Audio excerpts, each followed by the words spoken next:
इस कहानी को मैंने एडिट और अनुवादित किया है। धन्यवाद। अध्याय 451। सबसे बुरी बात यह थी कि इस युवा जादूगर ने उन्हें अहंकार से किले से बाहर निकाला था, फिर भी अब वह केवल वहां खड़ा था, कोई हरकत नहीं कर रहा था या बोल नहीं रहा था। इससे निस्संदेह इडा और यूरी नाराज हो गए। हालांकि यह युवा जादूगर बहुत शक्तिशाली नहीं था, लेकिन क्या उसकी मदद करने से उसकी जान चली जाएगी? राजीव मेहरा, तुम क्या करने की कोशिश कर रहे हो? क्या तुम हमें मरवाकर खुश हो? चिड़चिड़े इडा ने पास आ रही ऐश स्पिरिट पर हमला किया। जैसे जैसे समय बीतता गया उसका हाव भाव और भी बुरा होता गया। वह घबराया हुआ और हताश लग रहा था, और हालांकि उसके पास आरव मेहरा का सामना करने का समय नहीं था, लेकिन वह स्पष्ट रूप से क्रोधित था। अरे यार, फैमिली काउंसिल ने तुम्हें प्लान कमांडर बनाया, यह एक पागलपन भरा फैसला था। मुझे समझ नहीं आता, तुम खुद को होशियार समझते हो, लेकिन अब तुम पर नजर डालो, तुमने जानबूझकर मौत को गले लगाया और हमें भी अपने साथ घसीट लिया। तुम इस नतीजे से संतुष्ट हो गए? इडा के पास अपना गुस्सा निकालने के लिए कोई जगह नहीं थी और आखिरकार उसने अपना सिर घुमाया और आरव मेहरा को घूरने लगा। उसकी आंखें नफरत से भरी हुई थीं। अगर एलिमेंटल लाइफ फॉर्म उन्हें जगह पर बंद करके नहीं रखते तो वह शायद राजीव मेहरा को थप्पड़ मारने के लिए पहले ही दौड़ पड़ा होता। ये बहुत दमघोंटू है। न केवल वह आत्महत्या कर रहा है, बल्कि वह हमें अपने साथ घसीटने के लिए अपने अधिकार का इस्तेमाल भी कर रहा है। बहुत नफरत भरी बात है। इडा इस समय वाकई पागल हो रहा था। उसे आरव मेहरा से बहुत नफरत थी। पिछले कुछ दशकों में उन्होंने पैतृक भूमि की ओर से अनगिनत प्लेनर युद्धों में भाग लिया था, लेकिन उन्होंने कभी भी इस राजीव मेहरा जैसा कमांडर नहीं देखा था, जो अपनी भावनाओं को खुद पर हावी होने देता था। एक पूर्ण विचित्र व्यक्ति। दुर्भाग्य से इडा उस आदेश की अवहेलना नहीं कर सका। प्लेनर युद्ध में कमांडर के आदेश निरपेक्ष थे, यहाँ तक कि अगर उसे अपनी जान देने का आदेश दिया जाता तो भी इडा को उसका पालन करना पड़ता। इस बारे में कुछ नहीं किया जा सकता था, क्योंकि उनमें से एक कमांडर था और दूसरा उसका अधीनस्थ। हालांकि वह उस आदेश की अवहेलना नहीं कर सकता था, लेकिन उसकी नाराजगी को शांत नहीं किया जा सकता था। इस तनाव में उसके मन में फैमिली काउंसिल के प्रति नाराजगी भी महसूस की जा सकती थी। अगर फैमिली काउंसिल ने ऐसे मूर्ख कमांडर को नियुक्त नहीं किया होता तो इडा ऐसी स्थिति में नहीं आती। उच्च जादूगर राजीव, कृपया जल्दी से कोई रास्ता निकालो। हम आगे नहीं बढ़ सकते। जल्दी या बाद में हमारा मैना खत्म हो जाएगा और फिर हम सब मर जाएंगे। अगर हम किले की दिशा में भागते हैं तो हम प्लेन लीजन की मदद से बच सकते हैं। और क्या तुम बहुत आलसी नहीं हो? हालांकि वृद्ध यूरी इडा मेहरा की तरह परेशान और हताश नहीं था, लेकिन उसके शब्दों से साफ पता चल रहा था कि वह युवा जादूगर से कितना असंतुष्ट था। ईमानदारी से, अगर उसके पास विकल्प होता तो वह युवा जादूगर से टकराव नहीं करना चाहता। आखिरकार वह परिवार परिषद द्वारा नियुक्त कमांडर था। भले ही वह बहुत शक्तिशाली नहीं था और उसे प्लेनर युद्धों का कोई अनुभव नहीं था, फिर भी वह एक वास्तविक कमांडर था, इसलिए उसका दर्जा दूसरों से कहीं ऊपर था।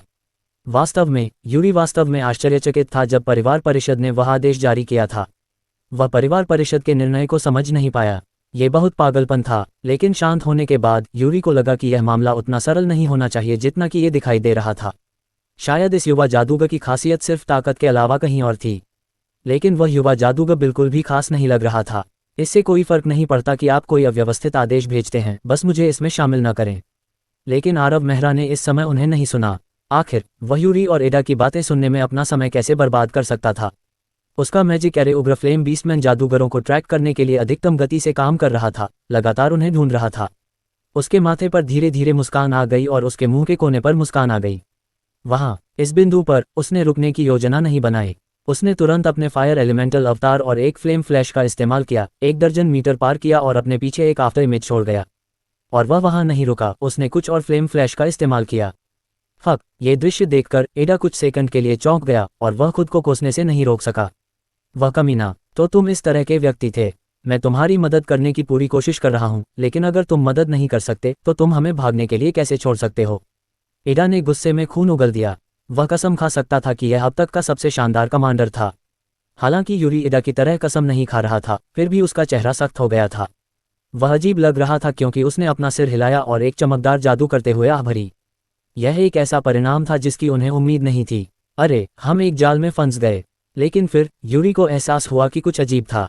अगर युवा जादूगर भाग रहा था तो उसे पीछे की ओर फ्लेम डेमन फोर्ट की ओर जाना चाहिए था। हालांकि युवा जादूगर विपरीत दिशा में उड़ गया। इस खोज ने यूरी को चौंका दिया, लेकिन उसके होंठ मुस्कुराहट में बदल गए। ये युवा जादूगर बहुत चिंतित है। अगर आप भागना भी चाहते हैं तो आपको पहले ये सुनिश्चित करना चाहिए कि आप सही दिशा में जा रहे हैं। हालांकि मुझे आपको याद दिलाने का मन नहीं है। आपको किसने कहा कि जब आप इडा और मुझे छोड़कर भागने के लिए ध्यान न दें? लेकिन फिर यूरी अचानक अवाक रह गया। आग की लिपटों में लिपटे एक सिलहूट के रूप में धीरे धीरे एक चौंकाने वाला मान उतार चढ़ाव आया, जो फ्लेम एलिमेंटल्स के एक समूह के माध्यम से आगे बढ़ा। उसके हाथ में मौजूद कर्मचारी ने अविश्वसनीय मात्रा में ऊर्जा के फटने के साथ ही धरती को हिला देने वाली लपटें पैदा की, जो सभी एलिमेंटल जीवन रूपों में भर गईं और फिर चुपचाप गायब हो गईं। लेकिन जिस वजह से यूरी अवाक रह गया वह ये नहीं था, बल्कि ये बीस्टमैन का समूह था जो उन फ्लेम एलिमेंटल्स के गायब होने के बाद दिखाई दिया। उनकी खाल गहरे लाल रंग की थी, जिस पर नक्काशीदार रंग टिमटिमा रहे थे। ये उग्र फ्लेम बीस्टमैन 2 मीटर लंबे थे और विस्फोटक शक्ति का विकिरण कर रहे थे। सर यूरी, ये यूरी के बगल में खड़ा एडा ऐसा लग रहा था जैसे उसने कोई भूत देखा हो।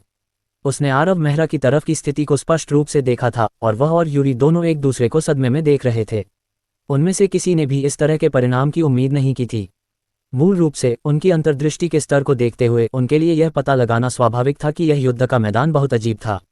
उन्होंने जांच शुरू कर दी थी जब वे एलिमेंटल जीवन रूप दिखाई दिए, लेकिन उन्हें कुछ भी नहीं मिला। लेकिन अब वे जानते थे कि एलिमेंटल जीवन रूपों की उन अंतहीन तरंगों को रेजिंग फ्लेम बीस्टमैन मैजेस द्वारा बुलाया गया था। वे एलिमेंटल जीवन रूपों के बीच छिपे हुए थे, गुप्त रूप से उन्हें नियंत्रित करते हुए और अधिक बुला रहे थे। पता चला कि एक मास्टरमाइंड था। सच्चाई का पता लगाने के बाद एडा और यूरी ने तुरंत अपनी सांस रोक ली। सच्चाई थोड़ी बहुत डरावनी थी। अगर इस युवा जादूगर ने उन उग्रज्वाला बीस्टमैन जादूगरों के निशान नहीं खोजे होते तो वे तब तक और अधिक बुलाते रहते जब तक कि ज्वाला दानव किला खत्म नहीं हो जाता। सौभाग्य से इस युवा जादूगर ने उन्हें समय रहते खोज लिया। अगर यह बाद में होता तो उनके पास कोई मौका नहीं होता। इस बार एडा और यूरी ने आरव मेहरा को जिस तरह से देखा वह स्पष्ट रूप से बदल गया। अब कोई अवमानना या तिरस्कार नहीं था, केवल सम्मान था। ये युवा जादूगर वास्तव में कुशल था। आखिरकार थोर्न मेहरा को प्लान युद्धों में दशकों का अनुभव था। वह अनगिनत अभियानों पर गया था और उसके पास 5वीं रैंक के तलवार संत की ताकत थी। फिर भी उसने उग्रज्वाला बीस्टमैन जादूगरों के अस्तित्व पर ध्यान नहीं दिया। इससे पता चलता है कि इस युवा जादूगर की अंतर्दृष्टि कितनी भयावह थी। अंतर्दृष्टि को कम करके नहीं आंका जा सकता। कमांडर के रूप में भयावह अंतर्दृष्टि होना एक बहुत बड़ा लाभ था। लगातार बदलते युद्ध क्षेत्रों में वे दुश्मनों की हरकतों को देख पाएंगे और सबसे फायदेमंद फैसला ले पाएंगे। कुछ पल पहले उन्होंने जो कहा था उसे याद करते हुए एडा और यूरी के चेहरे लाल हो गए। सर यूरी, क्या आपको पता नहीं चला? स्थिति बहुत खराब लगती है। एडा के चेहरे पर तब भाव बदल गए जब उन्हें पता चला कि वे प्लेन लीजन की नजरों से दूर चले गए हैं। भले ही उन्हें सच्चाई पता हो कि वे जादूगर इसके पीछे थे, वे प्लेन लीजन को खबर नहीं दे सकते थे। सहायता मांगना तो दूर की बात है। प्लेन लीजन की मदद के बिना जादूगरों के उस समूह को संभालना वाकई मुश्किल होगा। युवा जादूगर को मिलाकर उनमें से सिर्फ 3 ही थे जो उन बीस्टमैन का सामना करने के लिए काफी नहीं थे। इसके अलावा वे अभी भी एलिमेंटल लाइफ फॉर्म की लहरों से घिरे हुए थे। एलिमेंटल लाइफ फॉर्म द्वारा हमला किए जाने के दौरान रेजिंग फ्लेम बीस्टमैन जादूगरों को संभालने के बारे में सोचना ही एडा को उदास कर देता था। ये बहुत बुरा है, लेकिन हमारे पास इसके बारे में चिंता करने का समय नहीं है। अगर हम उन्हें नहीं मारते हैं तो फ्लेम डेमन फोर्ट उनके हाथों में पड़ने का खतरा होगा। यूरी और एडा ने रेजिंग फ्लेम प्लेन के प्लेन युद्ध में कई बार भाग लिया था, इसलिए वे स्वाभाविक रूप से जानते थे कि ये रेजिंग फ्लेम बीस्टमैन जादूगर सरल नहीं थे। उन्हें हमेशा अपने कबीलों के शीर्ष पावरहाउस माना जाता था और उनके अनुमान के अनुसार ये भविष्यवक्ता होने चाहिए। न केवल वे शक्तिशाली थे बल्कि उनका दर्जा भी बहुत ऊंचा था। अन्यथा वे मेहरा परिवार की प्लेनर सेना को ऐसी अजीब स्थिति में नहीं डालते। यूरी और एडा अपनी पूरी ताकत से बाहर निकले। उन्होंने फायर एलिमेंटल अवतार का इस्तेमाल किया और लगातार कुछ फ्लेम फ्लैश डाले आरव मेहरा को पकड़ने की कोशिश की। आपको ढूंढना वाकई आसान नहीं था। इस समय आरव मेहरा आग की लपटों में घिरा हुआ था और लेविटेशन का इस्तेमाल करके हवा में मंडरा रहा था। नीचे रेजिंग फ्लेम बीस्टमैन के समूह को देख रहा था। जैसा कि उसने कहा था, उस आभा के झोंके का पीछा करके इन रेजिंग फ्लेम बीस्टमैन तक वापस जाना आसान नहीं था। आमतौर पर इतने सारे एलिमेंटल जीवन रूपों को बुलाने और नियंत्रित करने के दौरान परेशान होना बहुत बड़ा प्रभाव डालता है। यही कारण होना चाहिए था कि वे जादूगर अपनी आभा को छिपाने और एलिमेंटल लीजन की गहराई में खुद को छिपाने की पूरी कोशिश कर रहे थे। या ये कुछ और हो सकता है। जो भी मामला हो, यह अब महत्वपूर्ण नहीं था। जब तक वे मर जाते तब तक इस संकट को टाला जा सकता था। अध्याय 452। आरव मेहरा की उपस्थिति ने दर्जनों रेजिंग फ्लेम बीस्टमैन जादूगरों को आश्चर्यचकित और चौंका दिया। उन्होंने अविश्वास में उसकी ओर देखा और प्रतिक्रिया करने में कुछ सेकंड लगाए। वे महसूस कर सकते थे कि उनके सामने मानव सरल नहीं था। अराजक युद्ध के मैदान में उन्हें ढूंढना तो दूर, उनकी उपस्थिति को नोटिस करना भी आसान नहीं था। दहाड़, बीस्टमैन के समूह को एहसास हुआ कि यह एक परेशान करने वाला प्रतिद्वंद्वी हो सकता है। एक गहरी दहाड़ गूंजी।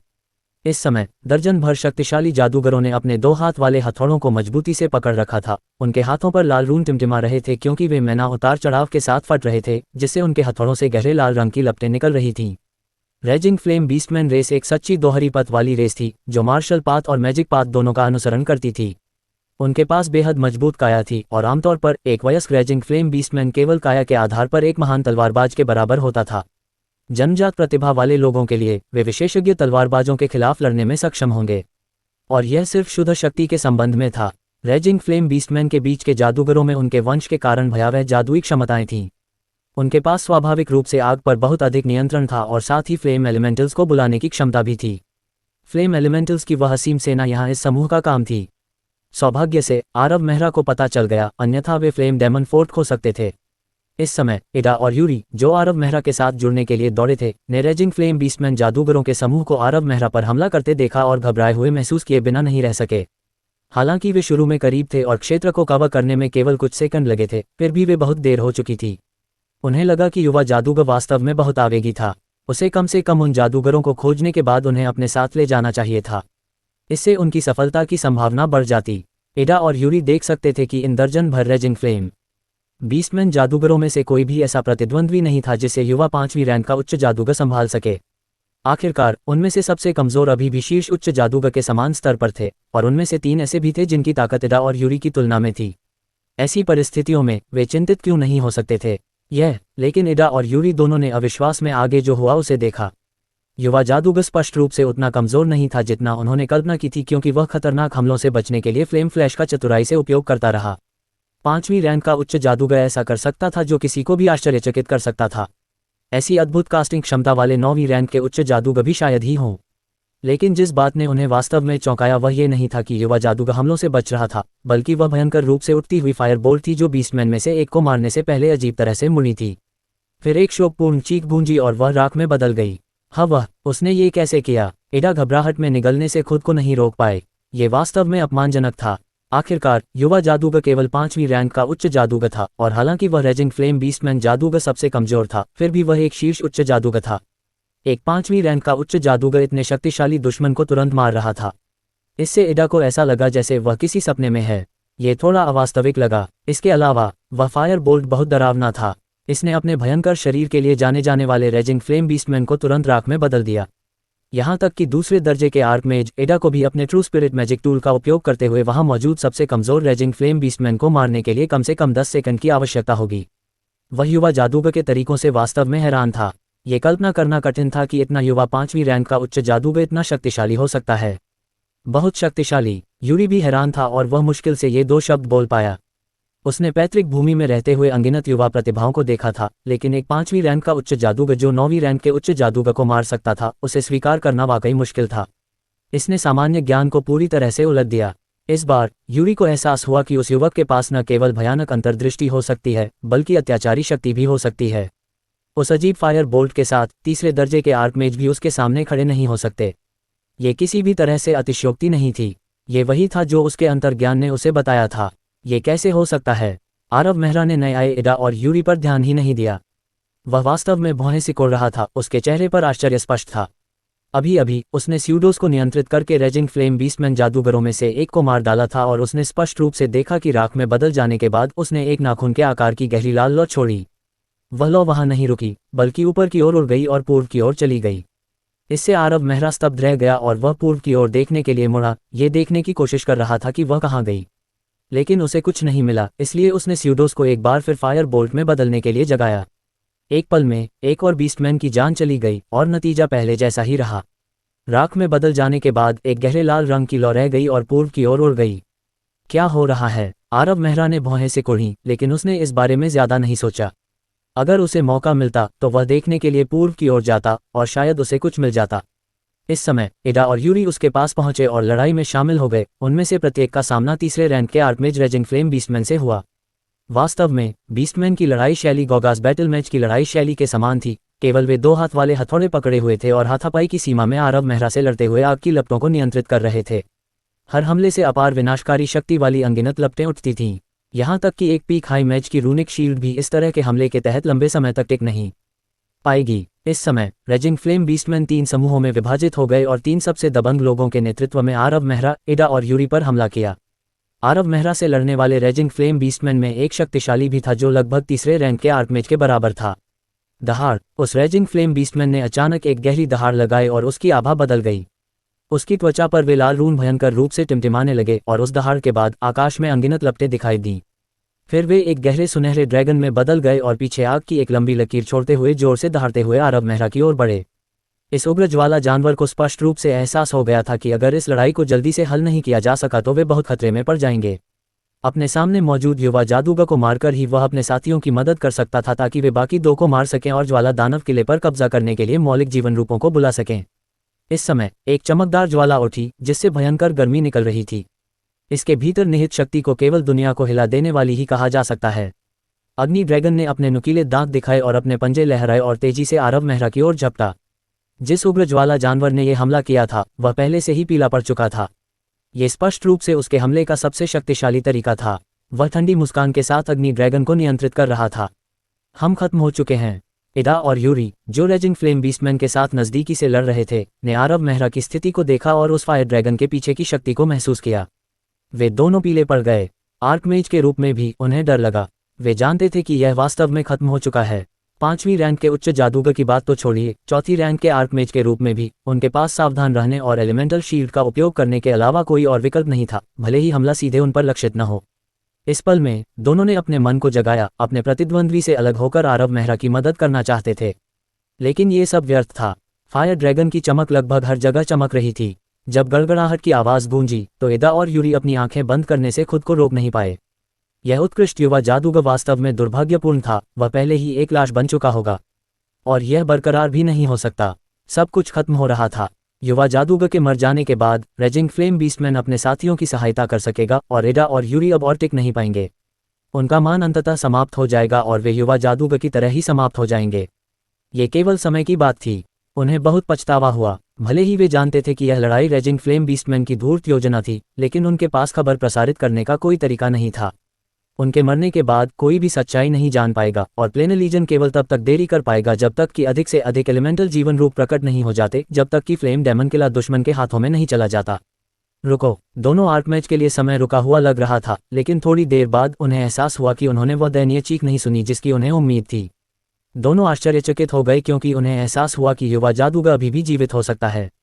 इस प्रकार हालांकि इडा और यूरी अभी भी लड़ रहे थे, उन्होंने सावधानी से अपने सिर घुमाकर जांच की और उन्होंने एक अविस्मरणीय दृश्य देखा। युवा जादूगर के सामने एक हल्की मंद और जली हुई ढाल फैली हुई थी। आर्कमेज के रूप में दोनों तुरंत इस ढाल को पहचान सकते थे। यह एकमात्र मैना शील्ड थी। एक उग्र ज्वाला बीस्टमैन के भयंकर हमले को रोकने के लिए मैना शील्ड का उपयोग करना एक कल्पना थी। वे जानते थे कि हालांकि मैना शील्ड केवल एक निम्न स्तरीय रक्षात्मक ढाल थी, लेकिन वह रक्षात्मक मंत्र एक सच्चे शक्तिशाली व्यक्ति के हाथों में अपना अधिकतम प्रभाव दिखा सकता था। दूसरे शब्दों में, मैना शील्ड की रक्षात्मक क्षमता जादूगर के मैना घनत्व पर आधारित थी। इसका मतलब यह था कि युवा जादूगर के मन की तीव्रता एक अकल्पनीय स्तर पर पहुंच गई थी। बस इस बारे में सोचते ही दोनों महापुरुषों को झटका लगा, लेकिन असली झटका अभी आना बाकी था। अध्याय 453। लेकिन उन्होंने देखा कि युवा जादूगर ने अपने अलंकृत कर्मचारियों को अपने सामने क्षैतिज रूप से रखा और उसमें मैना डाला। कर्मचारियों ने चमकदार रोशनी के साथ विकिरण किया क्योंकि 5 धधकती हुई ज्वाला विस्फोट उग्र ज्वाला बीस्टमैन जादूगरों की ओर उड़ गए। यहाँ तक कि इडा और यूरी, जो 1 दर्जन मीटर दूर थे, उन ज्वाला विस्फोटों में निहित अत्यंत भयावह शक्ति को महसूस कर सकते थे। आखिरकार उस क्रोधित उग्र ज्वाला बीस्टमैन के चेहरे पर एक घबराहट भरी अभिव्यक्ति दिखाई दी। वह स्पष्ट रूप से जानता था कि यह युवा जादूगर एक दुर्जय दुश्मन था और उसके गहरे लाल रंग के रन भयंकर रूप से टिमटिमा रहे थे, जिससे उसकी शक्ति समाप्त हो गई और उसका शरीर ज्वालाओं से ढक गया।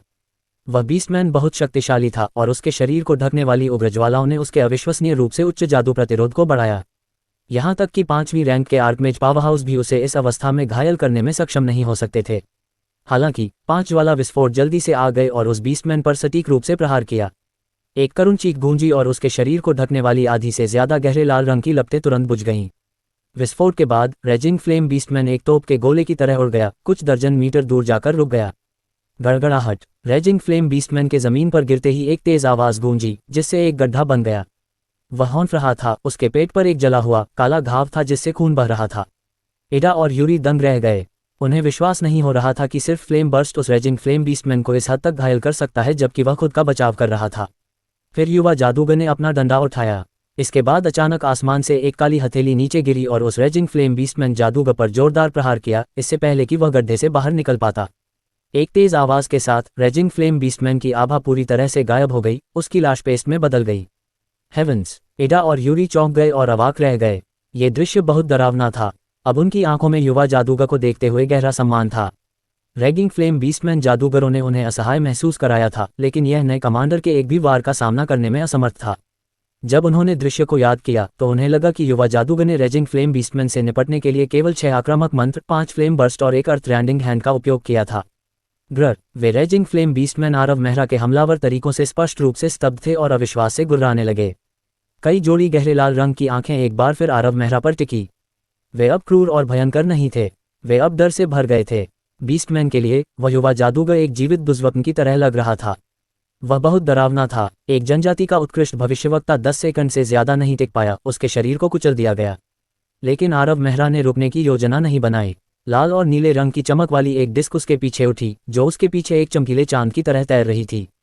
जैसे ही उसने उसमें मैना डाला, 10,000 मंत्र चक्र प्रकाश से खिल उठा और कई सौ निम्न स्तरीय मंत्र आगे बढ़े, जिसमें 3 शीर्ष उच्च जादूगर बीस्टमैन शामिल थे। लाशों में बदलने से पहले उनके पास चीखने का भी समय नहीं था। लेविटेशन के साथ हवा में मंडराते हुए आरव मेहरा ने शेष रेजिंग फ्लेम बीस्टमैन जादूगरों को देखा और भावहीन रूप से डूम स्टाफ को उठाया। प्रकाश के फटने के साथ एक के बाद एक फ्लेम बर्स्ट उनकी ओर उड़े, उनके पीछे लपटों की लंबी लकीरें खींची। इसके बाद दयनीय चीखें निकलीं। 10 सेकंड के बाद मूल दर्जन रेजिंग फ्लेम बीस्टमैन में से केवल 2 ही बचे। वे दोनों सबसे शक्तिशाली थे, तीसरे दर्जे के आर्कमेज के बराबर, लेकिन वे पूरी तरह से भयभीत थे। जो कुछ उन्होंने अभी देखा था उसके बाद वे कैसे भयभीत नहीं हो सकते थे। इस समय एडा और यूरी दोनों अपनी आंखें खोलकर देख रहे थे। वे जो मंत्र तैयार कर रहे थे वे इसके बजाय विफल हो रहे थे। अरे, क्या वह वास्तव में 5वीं रैंक का उच्च जादूगर है? दर्जनों रेजिंग फ्लेम बीस्टमैन में सबसे कमजोर पीक हाई जादूगर था। क्या वह पर्याप्त शक्तिशाली नहीं था? इस समूह से घिरे होने पर 5वीं रैंक का आर्कमेज भी बहुत खतरे में होगा। फिर भी वे युवा जादूगर के खिलाफ कुछ भी करने में असमर्थ थे। जब वे पहली बार आरव मेहरा से मिले तो एडा और यूरी दोनों अपने मन में उसकी क्षमताओं पर सवाल उठा रहे थे। साथ ही खुले तौर पर उन्हें आश्चर्य हो रहा था कि क्या वह प्लेन लीजन कमांडर बनने के योग्य है। लेकिन अब एडा और यूरी के पास ऐसे विचार रखने की हिम्मत नहीं थी। अगर इतना डरावना आदमी प्लान लीजन कमांडर बनने के योग्य नहीं था तो पूरे पैतृक भूमि में मुट्ठी भर से ज्यादा लोग ही योग्य हो सकते थे। किसने सोचा होगा कि एक युवा 5वीं रैंक के उच्च जादूगर में इतनी भयानक ताकत होगी? उनके विचार बेहद जटिल थे। लड़ाई खत्म हो गई थी। पहले 10 से ज्यादा रेजिंग फ्लेम बीस्टमैन थे, लेकिन आरव मेहरा के तेजी से आगे बढ़ने के बाद सिर्फ 2 ही बचे। जल्द ही 2 आखिरी रेजिंग फ्लेम बीस्टमैन ने आरव मेहरा के समूह के हमलों के तहत अपनी अंतिम दहाड़ लगाई और ठंडी लाशों में बदल गए। दर्जनों लाशों को देखकर एडा और यूरी ने एक लंबी सांस ली। यह अकल्पनीय था। ये रेजिंग फ्लेम बीस्टमैन जनजातियों के कुछ सबसे मजबूत सदस्य थे, लेकिन वे अब जमीन पर लेट गए थे। स्यूडो बिखर गए, अनगिनत लपटों में बदल गए जिन्होंने शवों को जलाकर नष्ट कर दिया। ये खत्म करने के बाद आरव मेहरा एडा और यूरी को वापस ले गया। एलिमेंटल लाइफ फॉर्म की तरंगों को उन रेजिंग फ्लेम बीस्टमैन द्वारा बुलाया और नियंत्रित किया गया था, लेकिन उनकी मृत्यु के बाद वे नियंत्रण से बाहर हो गए और अब फ्लेम डेमन फोर्ट पर नहीं पहुंचे। उनमें से कई युद्ध के मैदान से भी अलग हो गए। प्लेन लीजन अगले 3 घंटों तक लड़ता रहा और बिखरे हुए एलिमेंटल लाइफ फॉर्म को मारने और युद्ध के मैदान को साफ करने के बाद वे एक बार फिर फ्लेम डेमन फोर्ट में लौट आए। वापस आने के बाद आरव मेहरा कुछ देर के लिए अपने रहने के कमरे में चले गए और फिर एडा मेहरा और यूरी मेहरा को बुलाकर मीटिंग हॉल में चले गए। इस समय थोर्न और साथ ही प्लान लीजन के कुछ उच्च अधिकारी धीमी आवाज में कुछ चर्चा कर रहे थे। आरव मेहरा के समूह को देखकर वे दंग रह गए। वे सभी उसकी ओर देखते रहे, लेकिन किसी ने भी उसका अभिवादन करने की पहल नहीं की। आप लोग अपने दूसरे काम निपटा सकते हैं। आरव मेहरा के प्रवेश करते ही थोर्न के चेहरे पर उदासी छा गई। उसने अपने हाथ हिलाए और प्लान लीजन के कुछ उच्च रैंक वाले सदस्यों को बाहर भेजा और फिर अपनी बाहें अपनी पीठ के पीछे रख लीं। उसने आरव मेहरा को एक सख्त नज़र से देखा। उसके चेहरे पर एक भयानक व्यंग्य था। राजीव मेहरा, तुम बहुत कुशल हो। सच बताऊं तो थोर्न गुस्से में था। जब वह फ्लेम डेमन फोर्ट की रक्षा कर रहा था, एलिमेंटल लीजन को रोक रहा था, तो राजीव मेहरा ने 2 आर्कमेज को बीच में कहीं बाहर ले गया था। किले के बाहर एलिमेंटल जीवन रूपों का कोई अंत नहीं था, इसलिए कुछ लोगों की तो बात ही छोड़िए, अगर पूरा प्लान लीजन भी उन एलिमेंटल जीवन रूपों का सामना करने के लिए किले से बाहर निकल जाए तो वे विनाश का सामना करेंगे। उस समय थॉर्न को लगा कि राजीव मेहरा शायद ही वापस आएगा। उसे इस बात से खुश होना चाहिए था, लेकिन वह बिल्कुल भी खुश नहीं था। उसके जाने से पहले ये स्पष्ट कर दिया गया था कि यह प्लान युद्ध मेहरा परिवार के लिए बेहद महत्वपूर्ण था और इसमें कोई चूक नहीं होने दी जाएगी। अगर राजीव, जो ताकत के मामले में खुद के बराबर था, युद्ध में मारा गया तो यह मेहरा परिवार के लिए बहुत बड़ा झटका होगा। परिवार के हितों के लिए थॉर्न को उम्मीद थी कि राजीव मेहरा युद्ध में नहीं मरेगा, चाहे वह उससे कितना भी नफरत क्यों न करता हो। युद्ध के मैदान को साफ करने के बाद उसने एक अधीनस्थ की रिपोर्ट से सुना कि राजीव वास्तव में मरा नहीं था। वह आदमी वास्तव में भाग्यशाली है। जब उसने ये सुना तो थॉर्न को गुस्सा आया। वह शापित राजीव मेहरा, वह कमांडर के रूप में पर्याप्त विचारशील नहीं है। वह भी अभी रेजिंग फ्लेम प्लेन में आया है और पहले ही परेशानी खड़ी कर चुका है। जब उसने ये सोचा तो थॉर्न की भावनाएं उसके चेहरे पर स्पष्ट हो गईं। उसने आरव मेहरा के चेहरे पर अपनी उंगली उठाने की इच्छा को रोका, लेकिन उसने फिर भी सख्ती से कहा, राजीव मेहरा, क्या आप जानते हैं कि जब आप लोगों को बिना अनुमति के फ्लेम डेमन फोर्ट से दूर ले जाते हैं, और वह भी ऐसे महत्वपूर्ण समय पर, तो परिणाम कितने गंभीर हो सकते हैं। फ्लेम डेमन फोर्ट जिसे हमारे मेहरा परिवार ने इतनी परेशानियों के बाद हासिल किया था, शायद खो दिया गया होता। इस तरह की जिम्मेदारी ऐसी चीज नहीं है जिसे आप या मैं मान सकते हैं। सर थॉर्न, आपने शायद गलत समझा। आरव मेहरा ने भौहें से कुड़ी, उसकी आवाज़ ठंडी थी। उसने एक दिन पहले ओरेन मेहरा से वादा किया था कि वह रेजिंग फ्लेम प्लेन में थॉर्न से टकराव न करने की यथासंभव कोशिश करेगा और पूर्वजों के विनाश की तलाश में प्लान लीजन का संयुक्त नेतृत्व करेगा। गलत समझा। थॉर्न मेहरा ने इस तरह से उपहास किया जैसे उसने अपने जीवन का सबसे बेवकूफ़ाना मजाक सुना हो। उसने आरव मेहरा की ओर देखा और सोचा, निश्चित रूप से यह आदमी कुछ भी ठीक से नहीं कर सकता।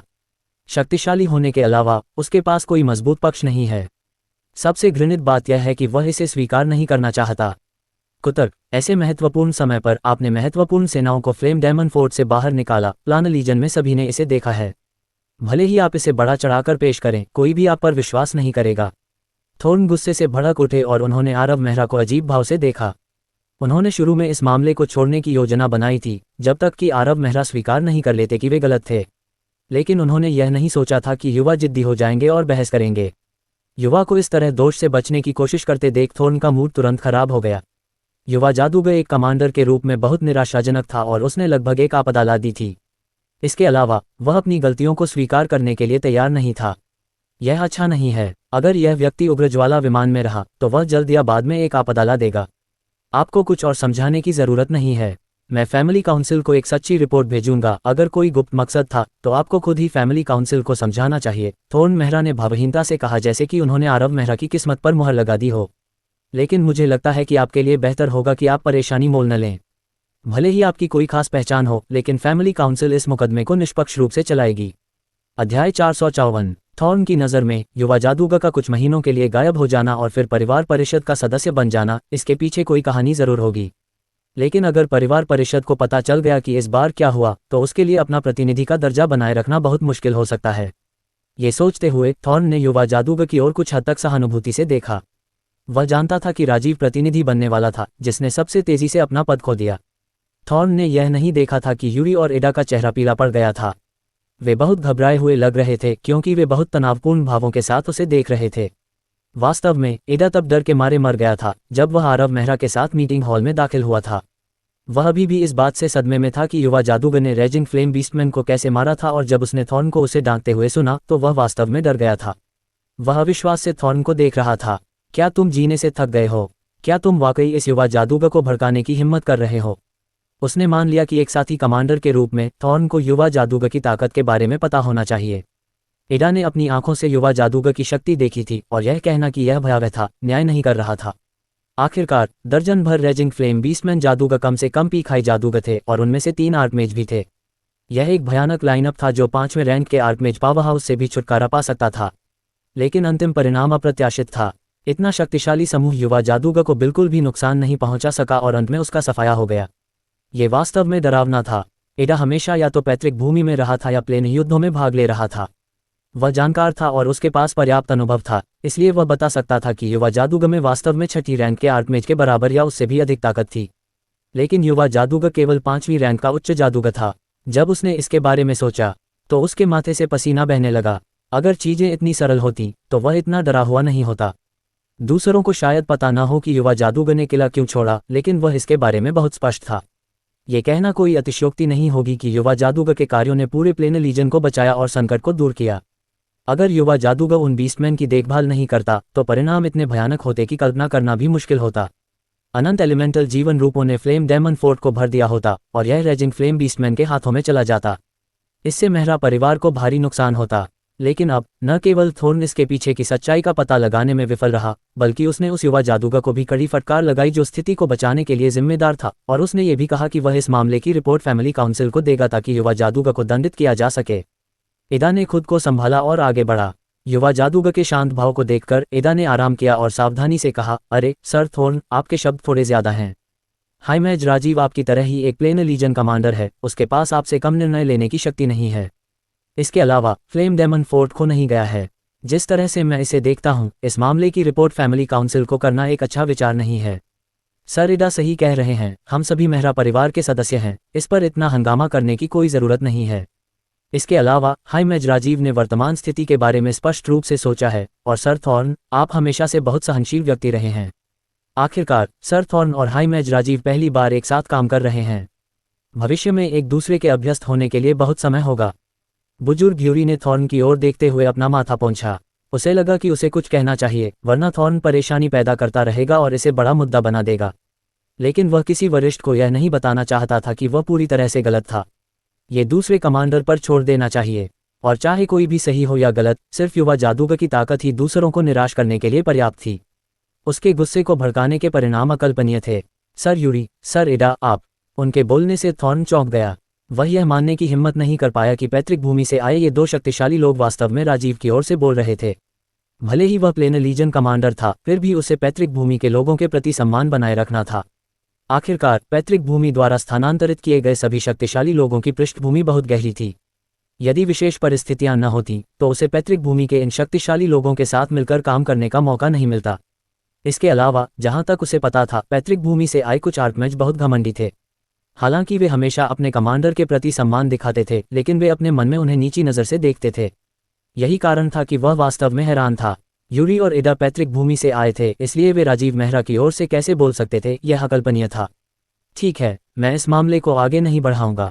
थॉर्न उदास दिख रहा था। चूंकि इडा और यूरी ने हस्तक्षेप किया था, इसलिए उसने उन्हें सम्मान दिखाने का फैसला किया। उसने सख्ती से आरव मेहरा की ओर देखा और कहा, राजीव मेहरा, आपको एक प्लेनर कमांडर के रूप में अपनी स्थिति को याद रखना चाहिए। कुछ चीज़ें हैं जो आप कर सकते हैं और कुछ चीज़ें जो आप नहीं कर सकते। मुझे उम्मीद है कि आप इसे याद रख सकते हैं। मैं ऐसा कुछ फिर से होते नहीं देखना चाहता। ये कहने के बाद सख्त भाव शांत भाव में बदल गया, क्योंकि उसने किनारे से एक नक्शा निकाला और उसे मेज पर रख दिया। उसने आरव मेहरा को घृणा से देखा और कहा, यह फ्लेम डेमन फोर्ट में आपका पहला मौका होना चाहिए। एक कमांडर के रूप में मुझे लगता है कि आपको वर्तमान परिस्थितियों के बारे में अधिक जानने की आवश्यकता है। यह नक्शा पूरे क्षेत्र को कवर करता है। आप इसे ले जा सकते हैं और बाद में इसका ध्यानपूर्वक अध्ययन कर सकते हैं।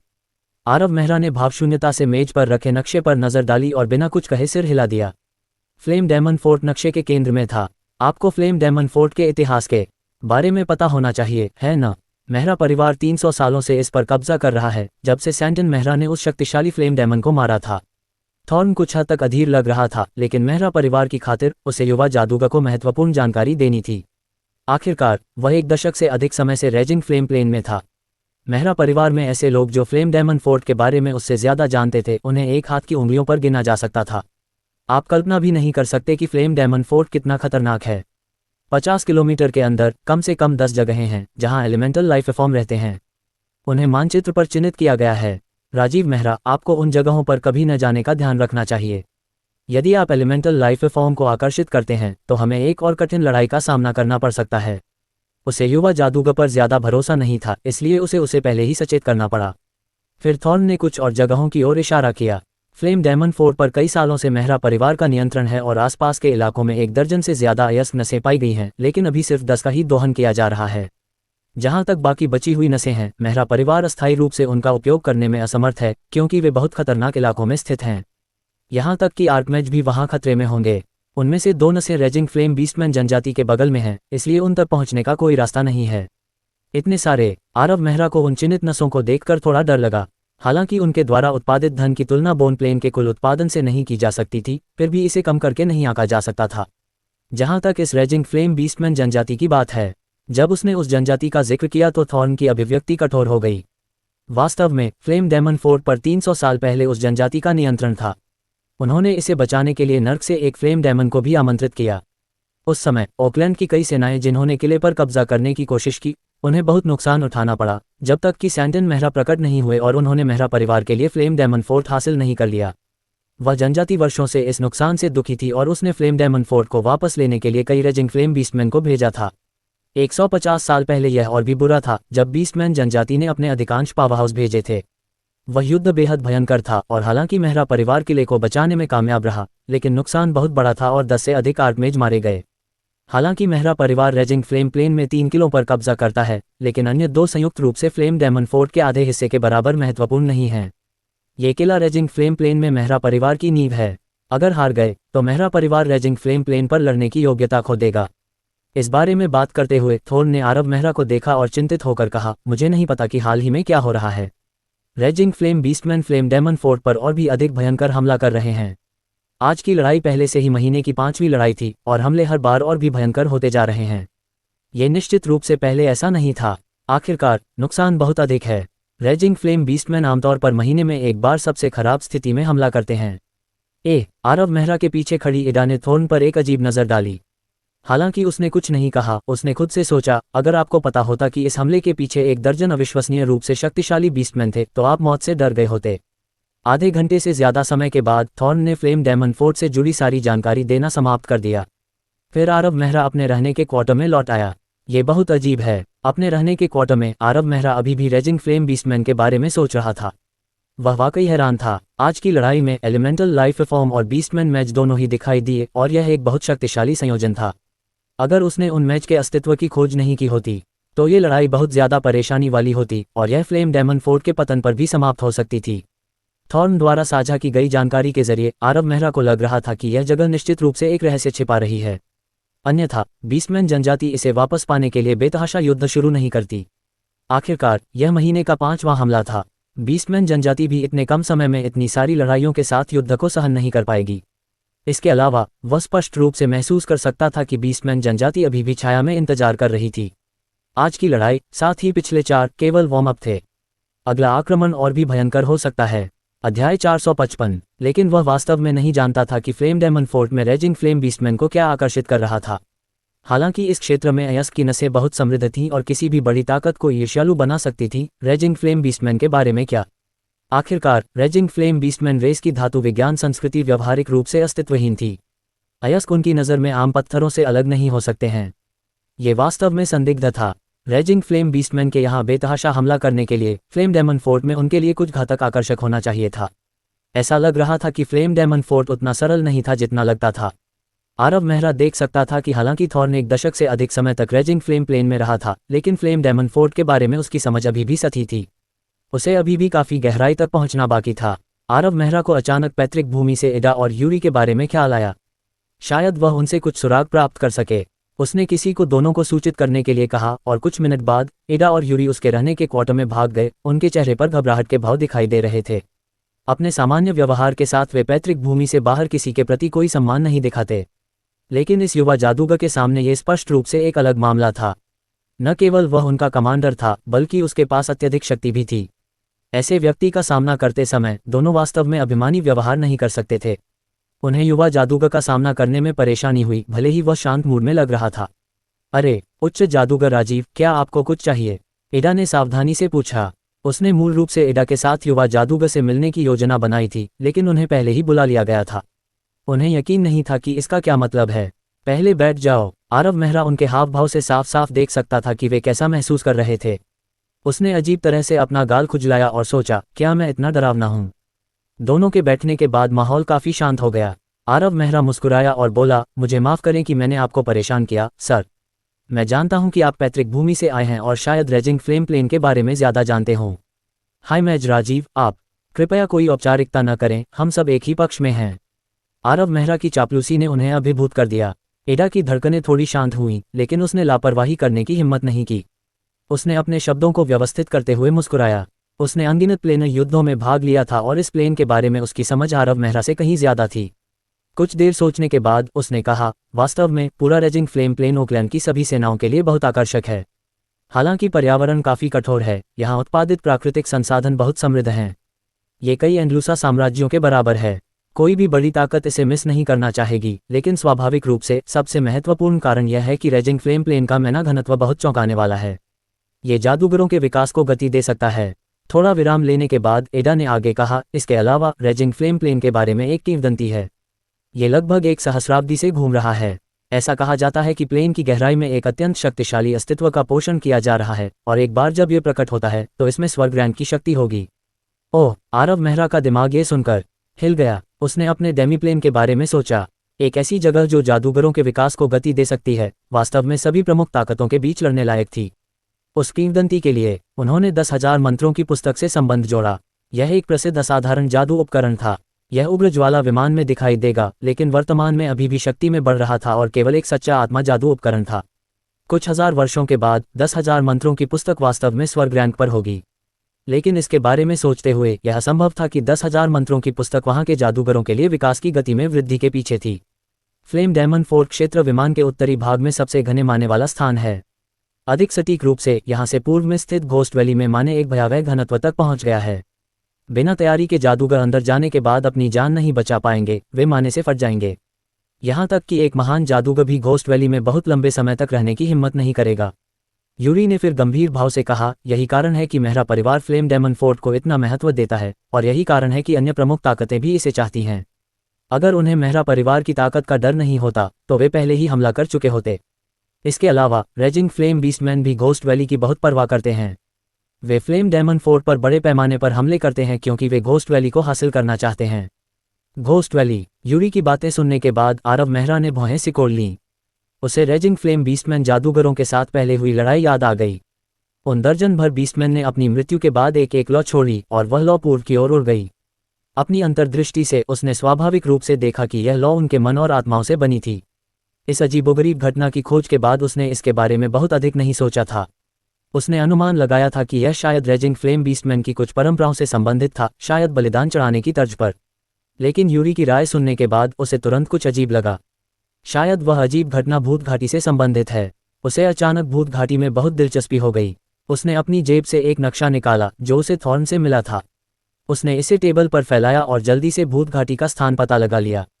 यह फ्लेम डायमंड फोर्ट के ठीक पूर्व में था और भूत घाटी से बहुत दूर एक बीस्टमैन जनजाति नहीं थी। उसे अचानक लगा कि यह भूत घाटी उतनी सरल नहीं है जितनी यूरी ने इसे बताया था। उच्च जादूगर राजीव, आप क्या योजना बना रहे हैं? यूरी ने उत्सुकता से पूछा। एडा और यूरी ने उसे परेशान करने की हिम्मत नहीं की, लेकिन उन्होंने यह उम्मीद नहीं की थी कि 5 मिनट के बाद युवा जादूगर नक्शा रख देगा और बैरक से बाहर चला जाएगा। भूत घाटी में टहलना। आरव मेहरा रुक गया और भावहीनता से एडा और यूरी की ओर देखा। ओह हाय मेज राजीव, आपको हमें अपने साथ ले जाना चाहिए, हम पहले भी वहां जा चुके हैं, यूरी ने सावधानी से कहा क्योंकि उसने आरव मेहरा के हाव भाव को देखा। हाँ, रात हो चुकी है। अगर हाय मेज राजीव अकेले बाहर जाते हैं तो ये बहुत सुरक्षित नहीं होगा, आप हमें अपने साथ ले जाएं तो कैसा रहेगा? हम आपकी सेवा कर सकते हैं।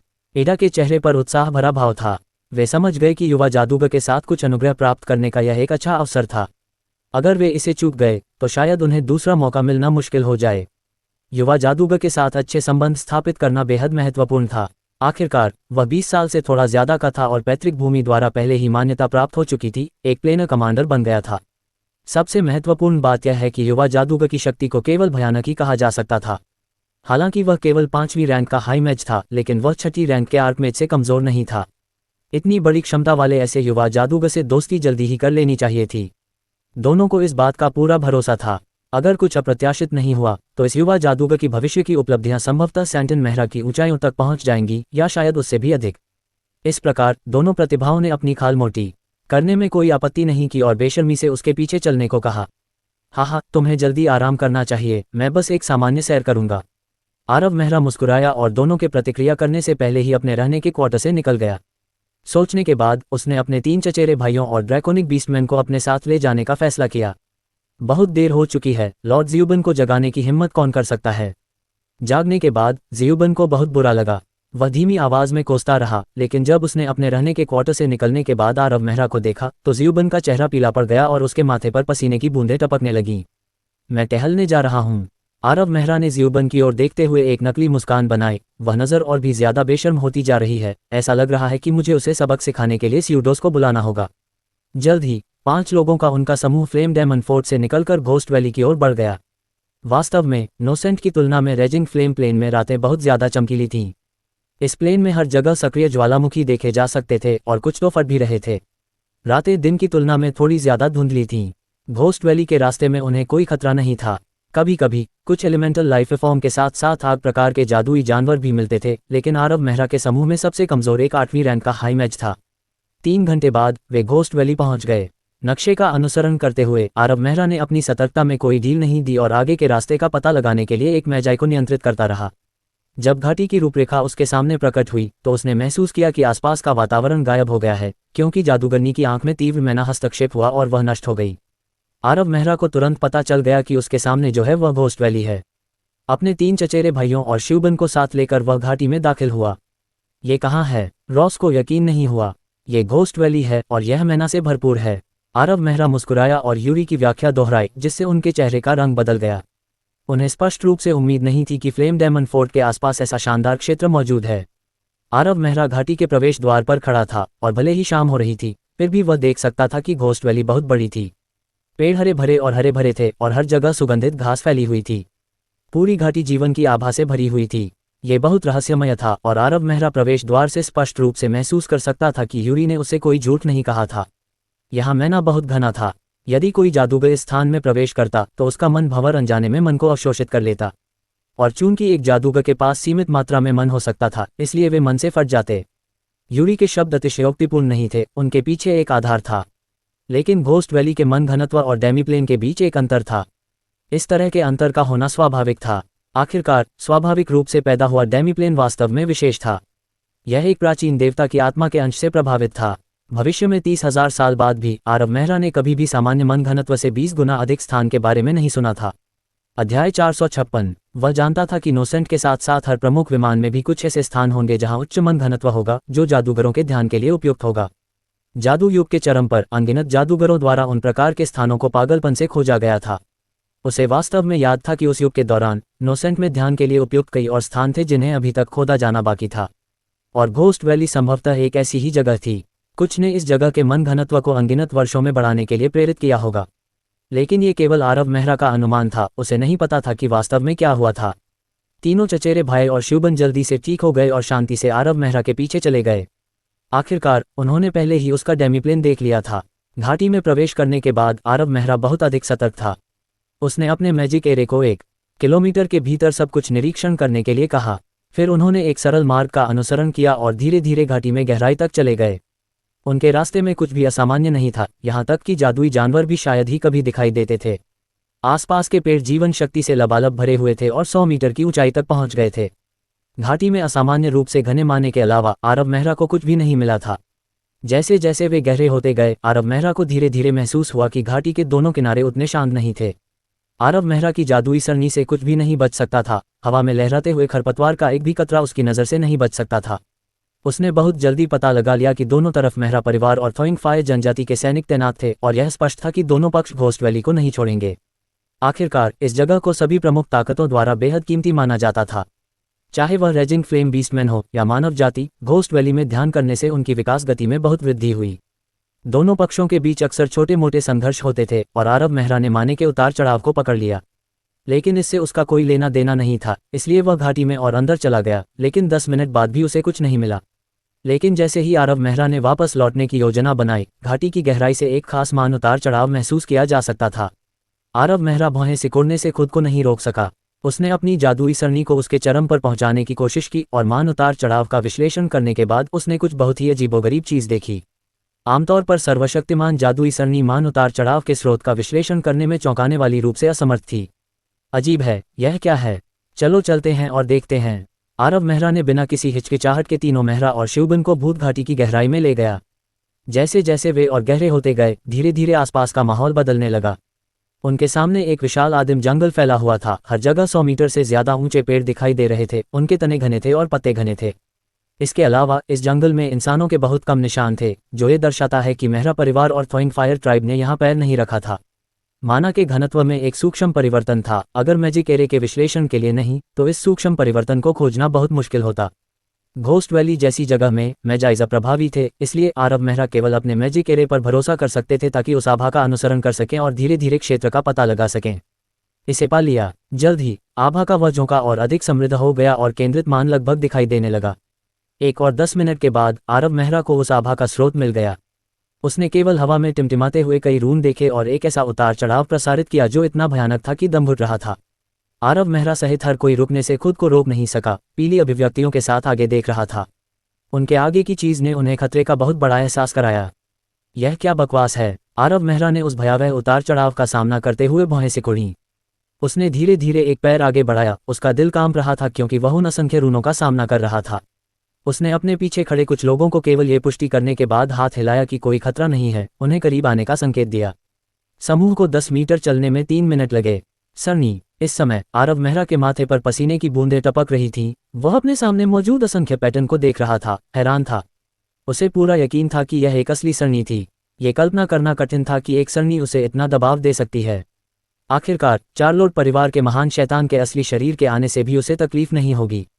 लेकिन अब इस सरनी के बगल में खड़े होने से उसे ऐसा लग रहा था जैसे वह ओरेन मेहरा के समान स्तर के एक शक्तिशाली व्यक्ति का सामना कर रहा है। उसके लिए आशंकित महसूस करने से बचना मुश्किल था। अधिक सटीक रूप से कहें तो यह एक ऐसा सरनी था जिसे उसने पहले कभी नहीं देखा था। वह महसूस कर सकता था कि यह उलझे हुए जटिल पैटर्न और असंख्य रूनों से एक अत्यंत गूढ़ सरनी थी। अगर कुछ अप्रत्याशित नहीं था तो ये ट्रू स्पिरिट दायरे के शिखर पर एक सरनी हो सकती है। पीक ट्रू स्पिरिट एरे किस तरह की अवधारणा थी? अगर इस सरनी की खबर लीक हो जाती तो ये पूरे नोसेंट में चर्चा का विषय बन जाती। मैजिक एरा के शिखर के दौरान भी पीक ट्रू स्पिरिट एरे आमतौर पर नहीं देखे जाते थे। ये पीक आर्कमिज के बराबर था। कोई आश्चर्य नहीं कि आरव मेहरा को बहुत दबाव महसूस हुआ। ये यहाँ कैसे दिखाई दे सकता है? आरव मेहरा को घोस्ट वैली में ट्रू स्पिरिट एरे की उपस्थिति पर आश्चर्य हुआ।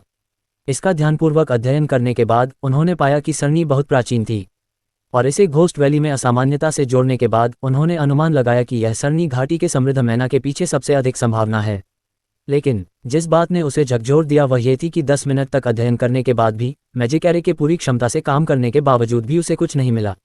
आखिर यह मैजिक एरे ही था। यह अपमानजनक था। कुछ समय पहले ही उसने खस्ताहाल पुस्तकालय की सभी पुस्तकें पढ़ी थीं और कीमिया ज्ञान पर अधिक ध्यान दिया था। ये कहना कोई अतिशयोक्ति नहीं होगी कि इस युग में ज्ञान के मामले में कोई भी उसकी बराबरी नहीं कर सकता था। लेकिन उसके सामने जो एरे था वह इतना अपरिचित था। उसने अपना दिमाग खपाया लेकिन फिर भी इसे हल नहीं कर सका। यह अजीब था। केवल एक ही संभावना है। आरव मेहरा ने भौहें सिकोड़ी। उसे अपने निर्णय पर विश्वास था। एकमात्र स्पष्टीकरण यह था कि इस तरह की एरे नोसेंट में कभी नहीं दिखाई दी, अन्यथा यह उसके लिए अज्ञात कैसे हो सकती थी। स्वाभाविक रूप से इस स्पष्टीकरण ने उसके दिमाग को झकझोर दिया। वह कुछ नया खोज पाने के बाद खुश था। गंभीर भाव से उसने अपनी जेब से क्रिस्टल ब्रश निकाला और उसे स्टार इंक में डुबोया जिसे उसने पहले से तैयार किया था। लेकिन उसने तुरंत नहीं लिखा। उसने सावधानी से रून लिखने से पहले बार बार सोचा। वास्तव में ये पहली बार था जब वह इस युग में आने के बाद से किसी सरनी को तोड़ते समय इतना सावधान था। उसने इस युग में आने के बाद से कुछ ट्रू स्पिरिट एरे को तोड़ा था और उन पर जल्दी से लिखने में सक्षम था, लेकिन वह इस एक के लिए ऐसा नहीं कर सका। यह एक वास्तविक पीक ट्रू स्पिरिट एरे था। एक छोटी सी गलती अकल्पनीय परिणामों के साथ समाप्त हो जाएगी। आखिरकार कोई भी थोड़ा और लंबा जीना पसंद नहीं करेगा। जल्द ही 10 मिनट से अधिक समय बीत गया और उसके माथे से पसीना गिरता रहा। आरव मेहरा का लबादा बहुत पहले से ही उसके पसीने में भीगा हुआ था और उसकी पीठ के करीब चिपका हुआ था। हालांकि यह बहुत असुविधाजनक था, आरव मेहरा को अभी इसकी ज्यादा परवाह नहीं थी। जब उसने 7वां रून लिखा तो एक प्रकाश की किरण चमकी। उसके बाद एक भयानक शक्ति, एक गड़गड़ाहट गूंजी जिससे आरव मेहरा के पीछे खड़े लोग अचानक चौंक गए। उन्हें उम्मीद नहीं थी कि ऐसा कुछ होगा। वह शक्ति वास्तव में अत्याचारी थी और उसने उनकी धड़कनें बहुत तेज कर दी थीं। उस भयंकर विस्फोट के बाद आरव मेहरा की रक्षा करने वाली रूनिक शील्ड चुपचाप नष्ट होने से पहले बहुत काली हो गई थी।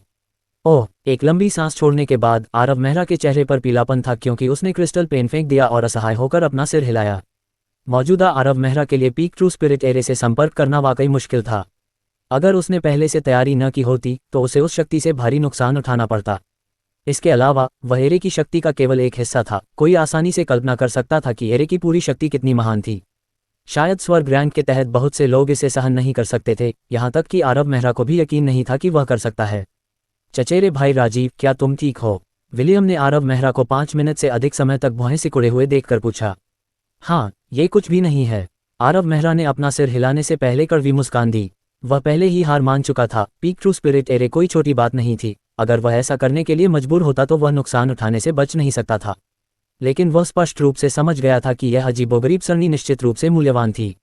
दूसरे लोग एक अजीब सरनी को खोजने के बाद शायद ज्यादा न सोचें, लेकिन आरव मेहरा अलग था। इस युग में केवल वह ही जानता था कि यह सरनी वास्तव में कितनी असाधारण थी। आखिरकार यह एक ऐसी सरनी थी जिसे नोसेंट में पहले कभी नहीं देखा गया था। इसका मूल्य वर्णित नहीं किया जा सकता है। पहले फ्लेम डायमंड फोर्ट पर लौटते हैं। आरव मेहरा ने खड़े होने से पहले क्रिस्टल पेन और स्टार इंक को अपनी जेब में वापस रख लिया। घोस्ट वैली में रहने का कोई मतलब नहीं था। सरनी का अस्तित्व खोजना पहले से ही एक महत्वपूर्ण सुराग था। वह भूत घाटी से निकलने के लिए तैयार होते हुए दूसरों की ओर हाथ हिला रहा था, तभी विलियम अचानक चिल्लाया। इस समय जंगल की गहराई से एक ज्वलंत सिलहूट तेजी से आया और तुरंत उन पर हमला कर दिया। इसकी गति इतनी चौंकाने वाली थी कि विलियम चौंक गया और उसने एक खतरनाक चीख निकाली। अधिक सटीक रूप से कहें तो यह एक फायर सैलामेंडर था। इस तरह का जादुई जानवर केवल 15 स्तर का था और रेजिंग फ्लेम प्लेन में हर जगह देखा जा सकता था। आमतौर पर अपनी शक्ति के साथ उन्हें फायर सैलामेंडर जैसे कम स्तर के जादुई जानवर को उसके प्रकट होने से पहले ही पहचान लेना चाहिए था। लेकिन सभी का ध्यान सरनी पर था और सरनी के उतार चढ़ाव के कारण वे सभी फायर सैलामेंडर की आभा को अनदेखा कर गए। हाँ, ये केवल एक फायर सैलामेंडर है। विलियम थोड़ा शर्मिंदा था, यहाँ तक कि उसकी मुस्कान भी उसकी शर्मिंदगी को छिपा नहीं पा रही थी। उसने 1 साल से अधिक समय तक आरव मेहरा का अनुसरण किया था और उसकी शक्ति एक नए स्तर पर पहुंच गई थी। वह एक वास्तविक 5वीं रैंक का उच्च जादूगर था। वह अब रॉस और लियोन जैसे प्रतिभाशाली लोगों के साथ खड़ा हो सकता था। अध्याय 457। लेकिन विलियम अभी अभी लेवल 15 फायर सैलामेंडर से चौंका था। वह शर्मिंदा क्यों न हो, और यह सबके सामने हुआ। बोलने के बाद उसके मैजिक स्टाफ के अंत में उच्च स्तरीय मैना क्रिस्टल एक चमकदार रोशनी से चमक उठा। 3 खोखली आवाजें गूंज उठीं और 3 शानदार विंड ब्लेड दिखाई दिए। फायर सैलामेंडर के हमले से घायल होने पर एक खून जमा देने वाली चीख सुनी जा सकती थी और हर जगह गहरा लाल खून बिखरा हुआ था। और वह फायर सैलामेंडर भी प्रभाव के बल से उड़ गया। फिर सबकी चौंकती आंखों के सामने फायर सैलामेंडर की लाश सरनी के केंद्र में गिर गई। एक फ्लैश में मूल रूप से निष्क्रिय सरनी अचानक सक्रिय हो गई। यह एक चमकदार रोशनी के साथ फट गई और कई रन हवा में उठे, जिससे पूरा क्षेत्र रोशन हो गया। यहाँ तक कि आरव मेहरा भी पीला पड़ गया। उसने स्पष्ट रूप से भयावह शक्ति को धीरे धीरे ठीक होते हुए महसूस किया। संभवतः यही व्यूह की असली शक्ति थी। ये किसी शीर्ष आर्कमेज के पूर्ण आक्रमण से कम नहीं था। आरव मेहरा बहुत घबराया हुआ था। वह बिल्कुल भी शांत नहीं रह सकता था। लेकिन फिर धीरे धीरे बढ़ते हुए रून गायब होने से पहले धीरे धीरे मंद हो गए और पूरी व्यू एक बार फिर अपनी शांति वापस पा ली। यहाँ क्या हो रहा है? आरव मेहरा का दिल संदेह से भर गया। जैसे ही व्यू सक्रिय हुआ, उसने डेमीप्लेन में टेलीपोर्ट करने के लिए अल्केमिक मैना वर्लपूल के भीतर मैना का उपयोग करने की भी योजना बनाई, लेकिन व्यू के शांत होने के बाद उसने उस विचार को छोड़ दिया। वह अपरिचित व्यू वास्तव में अजीब था। अभी भी वह व्यू के प्रभाव या इसे भूत घाटी में रखे जाने के कारण को समझ नहीं पाया था। अचानक उसकी हड्डियों में एक ठंडी आभा फैल गई, क्योंकि आरव मेहरा को पता चला कि मूल रूप से व्यू में गिरी फायर सैलामेंडर लाश अप्रत्याशित रूप से खड़ी हो गई थी।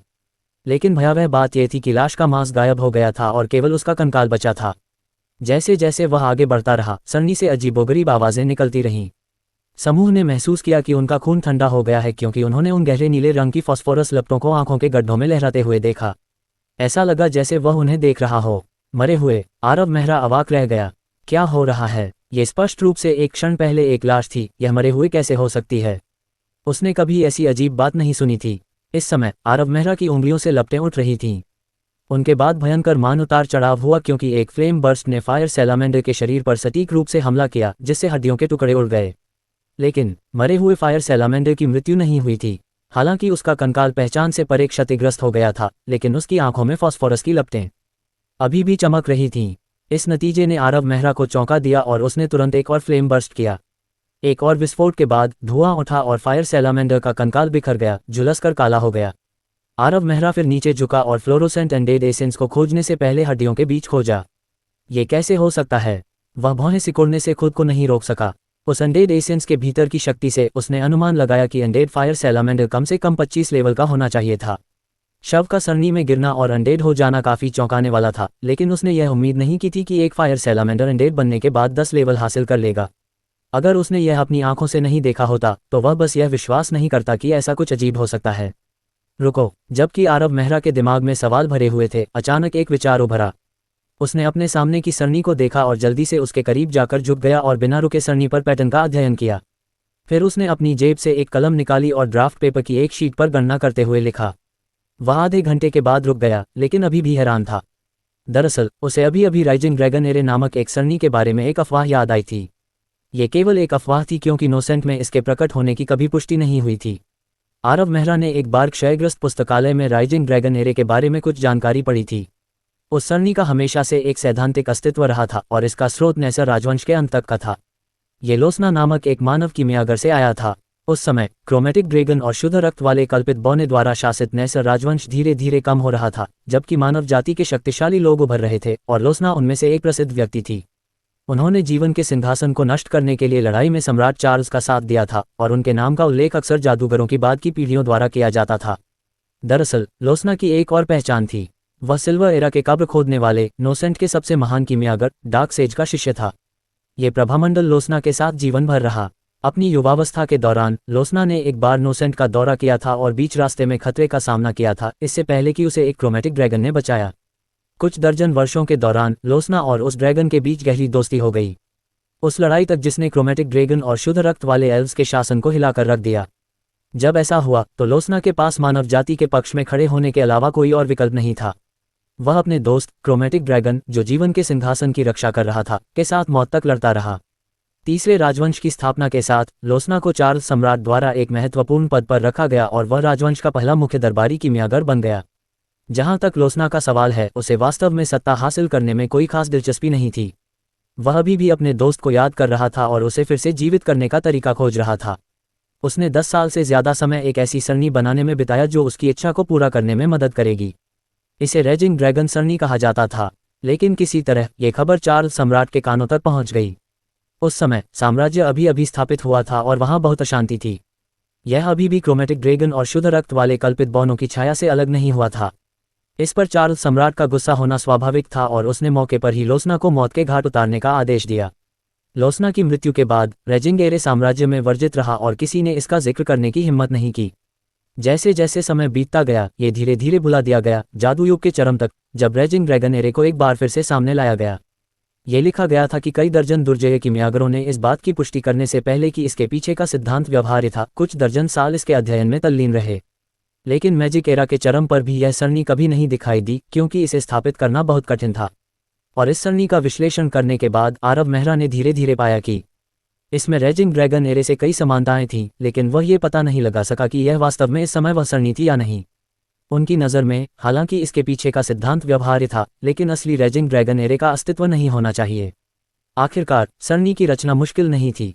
इसे केवल 2 विमानों के चौराहे पर बनाने की ज़रूरत थी और इसके अलावा विमानों के वातावरण के बीच जितना अधिक अंतर होगा उतना ही बेहतर होगा। 2 अलग अलग विमानों से 2 अलग अलग प्रकार की शक्ति का उपयोग करके ही रेजिंग ड्रैगन एरे को पूरा किया जा सकता था। लेकिन एक ही आकार के 2 विमान कहाँ मिल सकते थे? इस प्रकार सरणी का शोध रुक गया और एक सिद्धांत बनकर रह गया। मैजिक एरा के चरम पर रहने वाले किमियागरों के पास भी हार मानने के अलावा कोई विकल्प नहीं था। इस समय आरव मेहरा भौहें सिकुड़कर अपने सामने की सरणी को घूर रहा था। अगर यह वास्तव में अफवाह फैलाने वाला रेजिंग ड्रैगन एरे था, तो इसका मतलब था कि उस सरणी को स्थापित करने वाले व्यक्ति ने कोई और तरीका ढूंढ लिया होगा, लेकिन ये पूरा नहीं था। साथ ही वह थोड़ा चौंक गया। Rising dragon array ghost valley में क्यों दिखाई दिया? इसे यहाँ किसने छोड़ा? लेकिन इसके बारे में कोई सुराग नहीं था, इसलिए उसने इस पर खुद को परेशान करना बंद कर दिया। उसने अपना ध्यान फिर से सरणी पर केंद्रित किया। अपने पिछले विश्लेषण के माध्यम से फायर सैलामेंडर लाश में जो बदलाव हुआ, घोस्ट वैली का मैना घनत्व और अन्य सुराग, आरव मेहरा लगभग पूरी तरह से निश्चित था कि यह सरणी वास्तव में ड्रैगन रेजिंग एरे थी। ये पता लगाने के बाद आरव मेहरा मुस्कुराया। उसे जो पता था उसके अनुसार रेजिंग ड्रैगन एरे का मूल क्रोमेटिक ड्रैगन क्रिस्टल होना चाहिए था। क्रोमेटिक ड्रैगन के क्रिस्टल अनमोल खजाने थे।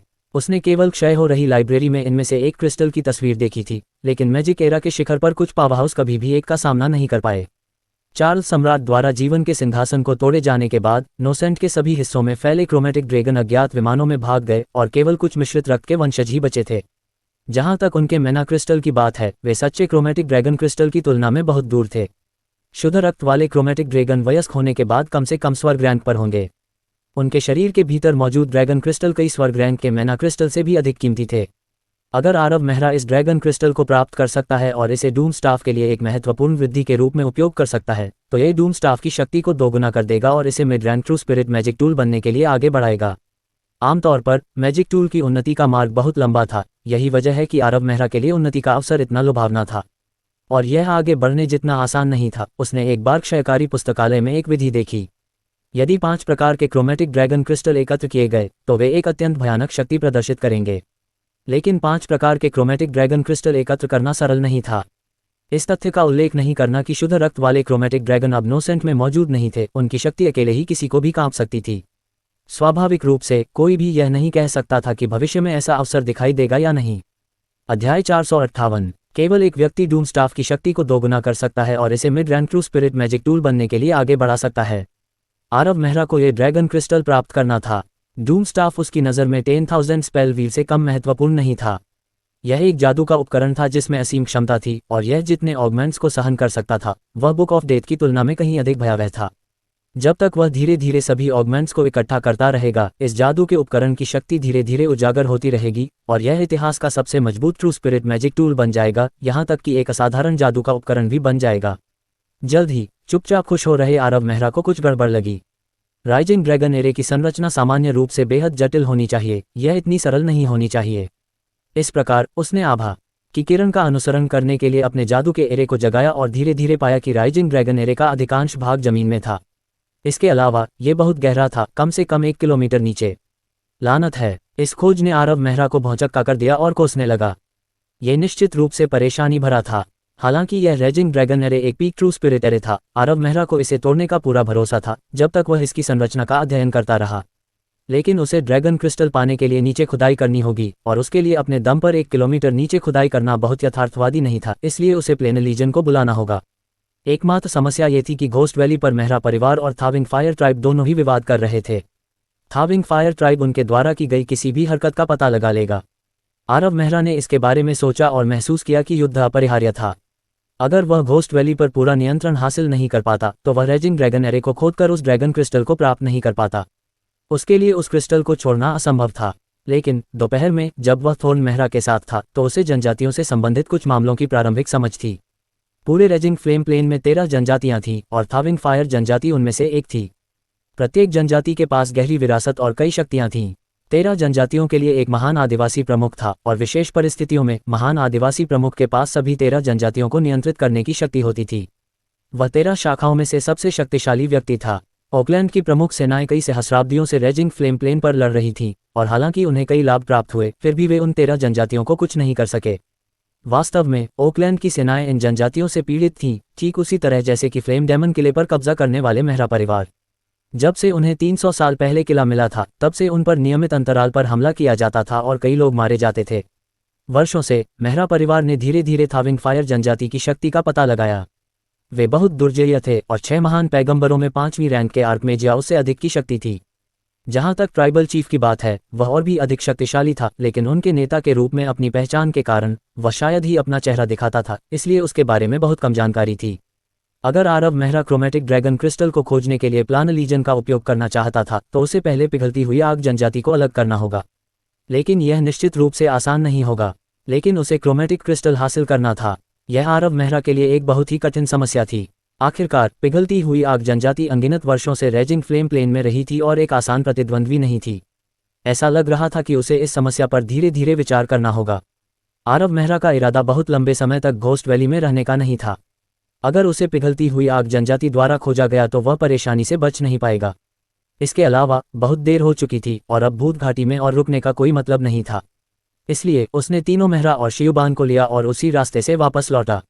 रास्ता अभी भी पहले की तरह ही शांत था और भले ही उन्हें कुछ जादुई जानवर मिले, लेकिन शियुबान ही उनका ख्याल रखने वाला था। उग्रज्वाला जानवर। आरव मेहरा का समूह घाटी के प्रवेश द्वार के करीब पहुंचते ही अचानक रुक गया। धुंधली रोशनी में वे भूत घाटी के निकास को अवरुद्ध करने वाले जानवरों की एक टुकड़ी को देख सकते थे। आरव मेहरा भौहें सिकोड़ने से खुद को रोक नहीं पाए क्योंकि वे देख सकते थे कि यह एक बेहद शक्तिशाली लाइनअप था। उनकी नज़र अग्रणी उग्रज्वाला जानवर पर गई। यह एक बूढ़ा जानवर था जिसके शरीर पर अतुलनीय रूप से चमकदार रून थे और वह एक भयानक आभा उत्सर्जित कर रहा था। ये स्पष्ट था कि नेता बहुत शक्तिशाली था। वह वास्तव में जानता था कि थॉइंग फायर ट्राइब में जो लोग आर्कमेज दायरे तक पहुंच सकते थे उन्हें पैगंबर के रूप में सम्मानित किया जाता था और उनका बहुत बड़ा प्रभाव था। उस सेना का नेता निश्चित रूप से एक पैगंबर था, और वह कोई साधारण पैगंबर नहीं था, बल्कि वह एक महान पैगंबर था जो ट्राइबल चीफ के बाद दूसरे नंबर पर था। आरव मेहरा को यह देखने के लिए मैजिक एरे की गणना की आवश्यकता नहीं थी कि यह राइजिंग फ्लेम बीस्टमैन उल्लेखनीय था। वह एक अत्यंत भयंकर आभा से ढका हुआ था जो 5वीं रैंक के आर्कमेजियाओं से भी अधिक के बराबर थी। ग्रेट पैगंबर के पीछे की सेना एक घुड़सवार इकाई थी। वे गहरे लाल रंग के राइजिंग फ्लेम बीस्टमैन लंबी कृपाण पकड़े हुए थे और एक धधकती आभा उत्सर्जित करने वाले ऐशन भेड़ियों पर सवार थे। ये ऐशन भेड़िए राइजिंग फ्लेम प्लेन के ज्वालामुखियों के उत्पाद थे। वे पूरी तरह से काले थे और 3 मीटर तक की लपटें उगल सकते थे। ये स्पष्ट था कि यह एक अत्यंत शक्तिशाली सेना थी और यहाँ तक कि फ्लेम डेमन फोर्ट की रक्षा करने वाले प्लेन लीजन को भी उनसे छुटकारा पाने के लिए कठिन संघर्ष करना होगा। चचेरे भाई राजीव, लगता है कि हम मुसीबत में फंस गए हैं। रॉस, जो आरव मेहरा के पीछे खड़ा था, उसके चेहरे पर एक गंभीर भाव था क्योंकि वह उनके सामने बीस्टमैन को देख रहा था। वह राइजिंग फ्लेम प्लेन में कुछ साल रहा था और उसने कई लड़ाइयों में भाग लिया था, छोटी या बड़ी, कम से कम 1 दर्जन। लेकिन वह केवल एक बार थाविंग फायर ट्राइब की घुड़सवार सेना इकाई से मिला था और वह लड़ाई उसकी यादों में ताज़ा थी। अपने ऐशन भेड़ियों पर बैठे राइजिंग फ्लेम बीस्टमैन सभी जनजाति के कुलीन थे और उस लड़ाई में मेहरा परिवार के आधे से अधिक सैनिक मारे गए थे। घुड़सवार सेना इकाई को देखकर एक बार फिर रॉस के दिमाग में यादों के अनगिनत टुकड़े वापस आ गए। लेकिन रॉस घबराया नहीं। तो क्या होगा अगर वे घुड़सवार सेना इकाई से भिड़ गए?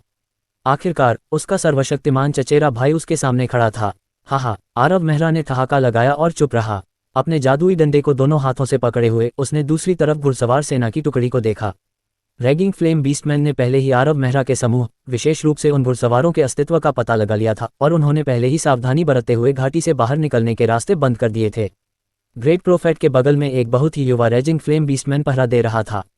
वह लंबा था और उसके हाथ में आधा टन वजन का 2 हाथ वाला हथौड़ा था और वह एक शक्तिशाली आभा उत्सर्जित कर रहा था जो एक आर्कमेज के मान उतार चढ़ाव के बराबर थी। वह थाविंग फायर जनजाति के भीतर एक प्रसिद्ध प्रतिभाशाली व्यक्ति था और कुछ समय पहले ही वह प्रथम रैंक आर्कमेज के स्तर पर था। वह इस बार अपने शिक्षक ग्रेट प्रोफेट का अनुसरण कर रहा था जो उसके बगल में था और घोस्ट वैली में आया। 1 घंटे से अधिक समय पहले उन्हें पता चला कि कुछ मनुष्य घोस्ट वैली में प्रवेश कर चुके हैं।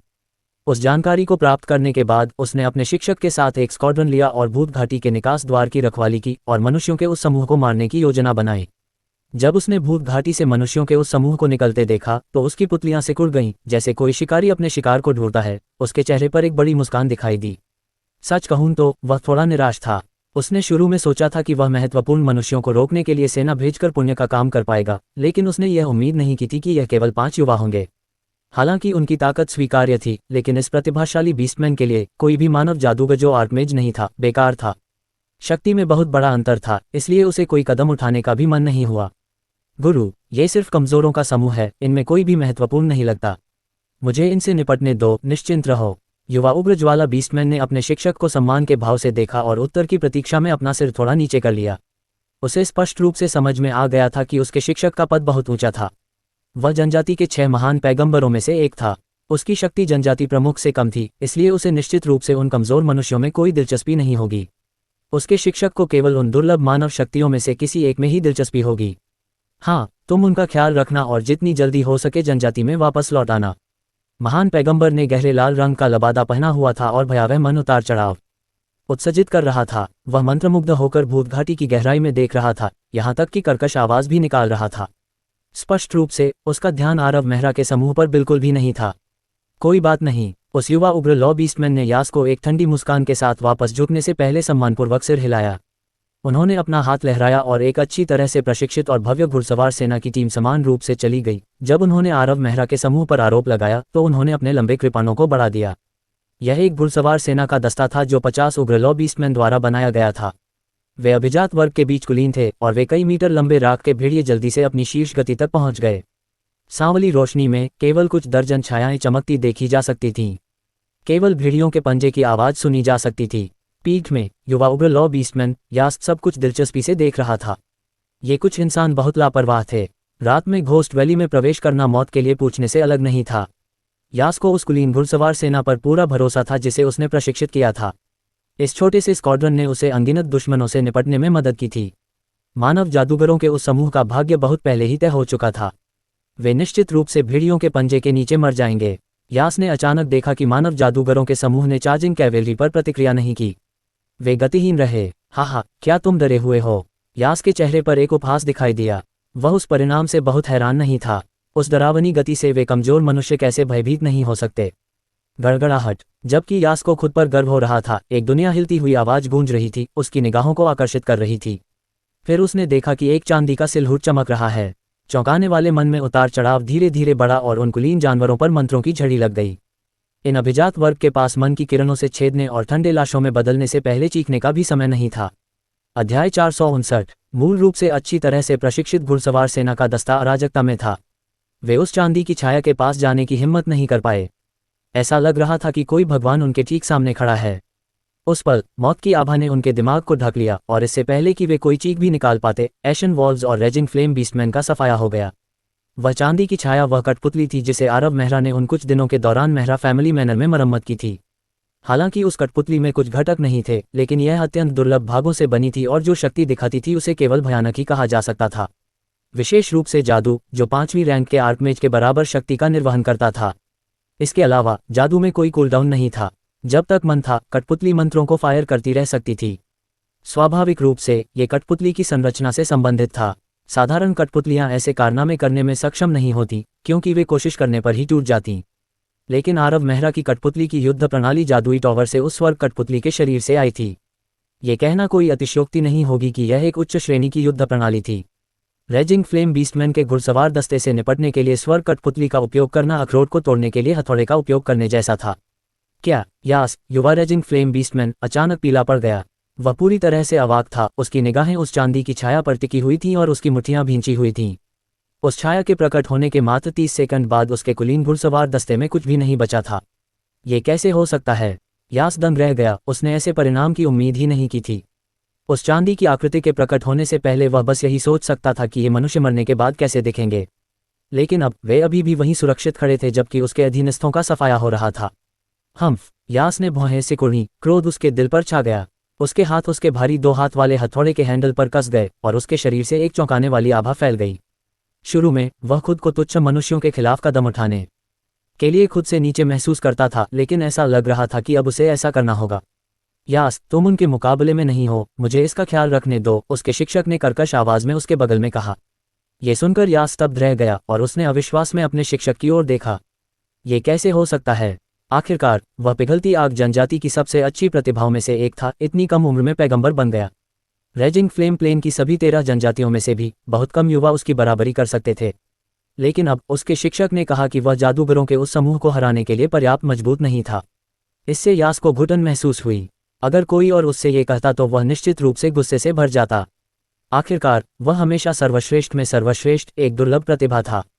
वह जादूगरों के उस समूह का मुकाबला कैसे नहीं कर सकता था?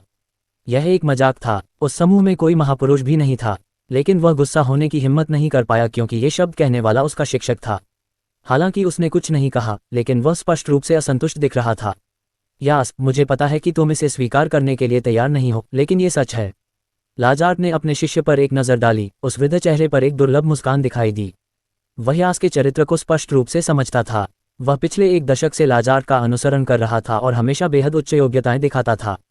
वह एक उत्कृष्ट और अभिमानी प्रतिभा था और लाजार्ट हमेशा यास के प्रदर्शन से बहुत संतुष्ट था। स्वाभाविक रूप से उसने बहुत समय पहले से ही यास को अपनी विरासत का उत्तराधिकारी बनाने के लिए सबसे अच्छा उम्मीदवार माना था और वह यास को गुस्सा दिलाने का कोई भी मौका नहीं चुकेगा। लेकिन वह आज ऐसा नहीं कर सकता था। वास्तव में शुरुआत में लाजार्ट ने उन जादूगरों से कुछ भी उम्मीद नहीं की थी। अपने जैसे महान अस्तित्व के लिए केवल सच्चे शक्तिशाली लोग ही उसका ध्यान आकर्षित कर सकते थे। वह समूह स्पष्ट रूप से कमजोर था, उनमें एक भी महापुरुष नहीं था। लाजार्ट ने जादूगरों के उस समूह को केवल घुड़सवार दस्ते के नष्ट हो जाने के बाद ही करीब से देखा। तभी वह चौंक गया। उस मानव जादूगर को ध्यान से देखो। लाजार्ट ने दूर खड़े रॉस की ओर इशारा किया और यास से कहा, हालांकि वह केवल 8वीं रैंक का उच्च जादूगर है, लेकिन उसकी असली शक्ति अथाह है और उसके शरीर पर आभा कुछ अजीब है। उसका ध्यान विधि सेट और जादू संचालन रून बहुत ही असामान्य होना चाहिए। मेरा मानना है कि उसके पास 9वीं रैंक के उच्च जादूगर को हराने की शक्ति है। और वह, लाजार्ट ने तेवर दिखाते हुए लियोन की ओर इशारा किया, ये जादूगर कोई साधारण 8वीं रैंक का उच्च जादूगर नहीं है। असली ताकत के मामले में वह पिछले वाले से भी ज्यादा ताकतवर हो सकता है। कोई शीर्ष उच्च जादूगर शायद उसका प्रतिद्वंद्वी न हो। जहां तक उसकी बात है, लाजार्ट ने विलियम की ओर इशारा किया। हालांकि वह 5वीं रैंक का उच्च जादूगर होने के कारण कम रैंक का है, लेकिन उसका आभामंडल काफी दुर्जय है। अगर मैं गलत नहीं हूं तो उसकी ताकत 8वीं रैंक के उच्च जादूगर के बराबर होनी चाहिए। हाँ, मुझे लगता है कि तुम्हें समझना चाहिए कि मैंने पहले ये शब्द क्यों कहे। लाजार्ट ने धीरे से आह भरी। उसने जिन मनुष्यों की ओर इशारा किया था वे बहुत ही उत्कृष्ट थे। उनके 13 कबीलों में इतने सारे युवा प्रतिभाशाली लोगों को ढूंढना मुश्किल था। लेकिन वे कारण नहीं थे कि उसे खुद ही कोई कदम उठाना पड़ा। उसे व्यक्तिगत रूप से इसका ध्यान रखना पड़ा क्योंकि कठपुतली ने घुड़सवार सेना की टुकड़ी का नरसंहार किया था। अपनी अंतर्दृष्टि से वह स्वाभाविक रूप से देख सकता था कि यह एक बहुत ही दुर्जय कठपुतली थी। अगर वह कार्रवाई नहीं करता तो पूरी सेना की शक्ति के साथ भी वे अभी भी उस कठपुतली का विरोध नहीं कर पाएंगे। हाँ गुरु, यास की अभिव्यक्ति बदल गई क्योंकि उसने धीरे से सिर हिलाया, लेकिन वह अभी भी आरव मेहरा के समूह को देखते हुए तिरस्कार से भरा हुआ था। तो क्या हुआ अगर ये मनुष्य उत्कृष्ट हैं? उनमें से कोई भी आर्कमेज क्षेत्र में नहीं पहुंचा है, वे मुझे कैसे हरा सकते हैं? हालांकि वह इसे स्वीकार करने के लिए तैयार नहीं था, लेकिन उसने अपने शिक्षक की बातों को अनदेखा करने की हिम्मत नहीं की। लेकिन परिणाम वही होगा, घृणा करने वाले मनुष्यों का वह समूह अनिवार्य रूप से भयानक रूप से मर जाएगा। अचानक लाजार्ट के शरीर से एक चौंकाने वाली आभा निकली। ये पूरे क्षेत्र में फैल गई और सभी को सिहरन पैदा कर दी। यहाँ तक कि यास, जो पहले से ही एक आर्कमेज था, घबरा गया। उसका दिल तेजी से धड़कने लगा। शिक्षक बहुत शक्तिशाली है। लेकिन फिर एक चांदी की रोशनी चमकी। जैसे ही कठपुतली दौड़ी, शक्तिशाली मंत्रों के साथ फटने से पहले चमकदार रोशनी के साथ टिमटिमाती हुई। गड़गड़ाहट। लाजार्ड किसी भी तरह से कठपुतली से कमतर नहीं था। लपटों से संघनित एक हाथ ने कठपुतली की ओर एक लपकने वाली हरकत की, लेकिन कई मंत्र किरणों ने जलती हुई हथेली को छेद दिया, जिससे कठपुतली उससे अलग हो गई और चांदी की रोशनी में बदल गई और जल्दी से भाग गई, जबकि लाजार्ड सदमे में देख रहा था। गुरुजी, वह चीज आपके सामने टिक नहीं सकती। यास खुशी से झूम उठा। अभी अभी वह सच में चौंक गया था। वह कठपुतली वाकई बहुत शक्तिशाली थी, लेकिन फिर भी वह अपने गुरु के सामने टिक नहीं पाए। अन्यथा वह कुछ सेकंड की लड़ाई के बाद क्यों भाग जाती। चुप रहो। लेकिन आश्चर्यजनक रूप से लाजार्ड उदास दिख रहा था, क्योंकि वह वहां बिना हिले डुले खड़ा था, धीरे धीरे उस जलती हुई हथेली को बिखेर रहा था। वे जादूगर पहले ही भाग चुके थे। यास के हाव भाव अचानक बदल गए। उसने अपने गुरु की निगाहों का अनुसरण किया, और निश्चित रूप से उन मनुष्यों ने स्पष्ट रूप से भागने के लिए सभी का ध्यान आकर्षित करने के लिए संघर्ष का उपयोग किया था। यास उदास होकर बुदबुदाया, बहुत चालाक। रात बहुत हो चुकी थी जब Aarav Mehra flame demon fort में लौटा। वह भी कुछ हद तक थका हुआ था। चाहे वह ग्रेट प्रोफेट हो या थॉइंग फायर ट्राइब की घुड़सवार टुकड़ी जिसका वे पहले सामना कर चुके थे, आरव मेहरा उनसे आसानी से छुटकारा पा सकते थे। आखिरकार उनके पास इतने सारे छिपे हुए कार्ड थे जिनका वे उपयोग कर सकते थे। भले ही दूसरा पक्ष 5वीं रैंक के आर्कमेज की शक्ति वाला एक शक्तिशाली ग्रेट प्रोफेट हो, लेकिन यह आरव मेहरा के लिए चुनौती पेश करने के लिए पर्याप्त नहीं था। हालांकि उन्होंने कोई कदम नहीं उठाया, क्योंकि यह अर्थहीन था। वह घोस्ट वैली पर नियंत्रण हासिल करना चाहता था ताकि प्लेन लीजन को अंदर तक भेज सके और उन्हें उस क्रोमेटिक ड्रैगन क्रिस्टल की ओर खुदाई करवा सके। उन्होंने ये भी महसूस किया कि राइजिंग ड्रैगन एरे का मूल्य क्रोमेटिक ड्रैगन क्रिस्टल तक सीमित नहीं था। अभी भी ऐसे रहस्य होने चाहिए जो इसमें छिपे हों। उस राइजिंग ड्रैगन एरे का अस्तित्व अपने आप में एक रहस्य था।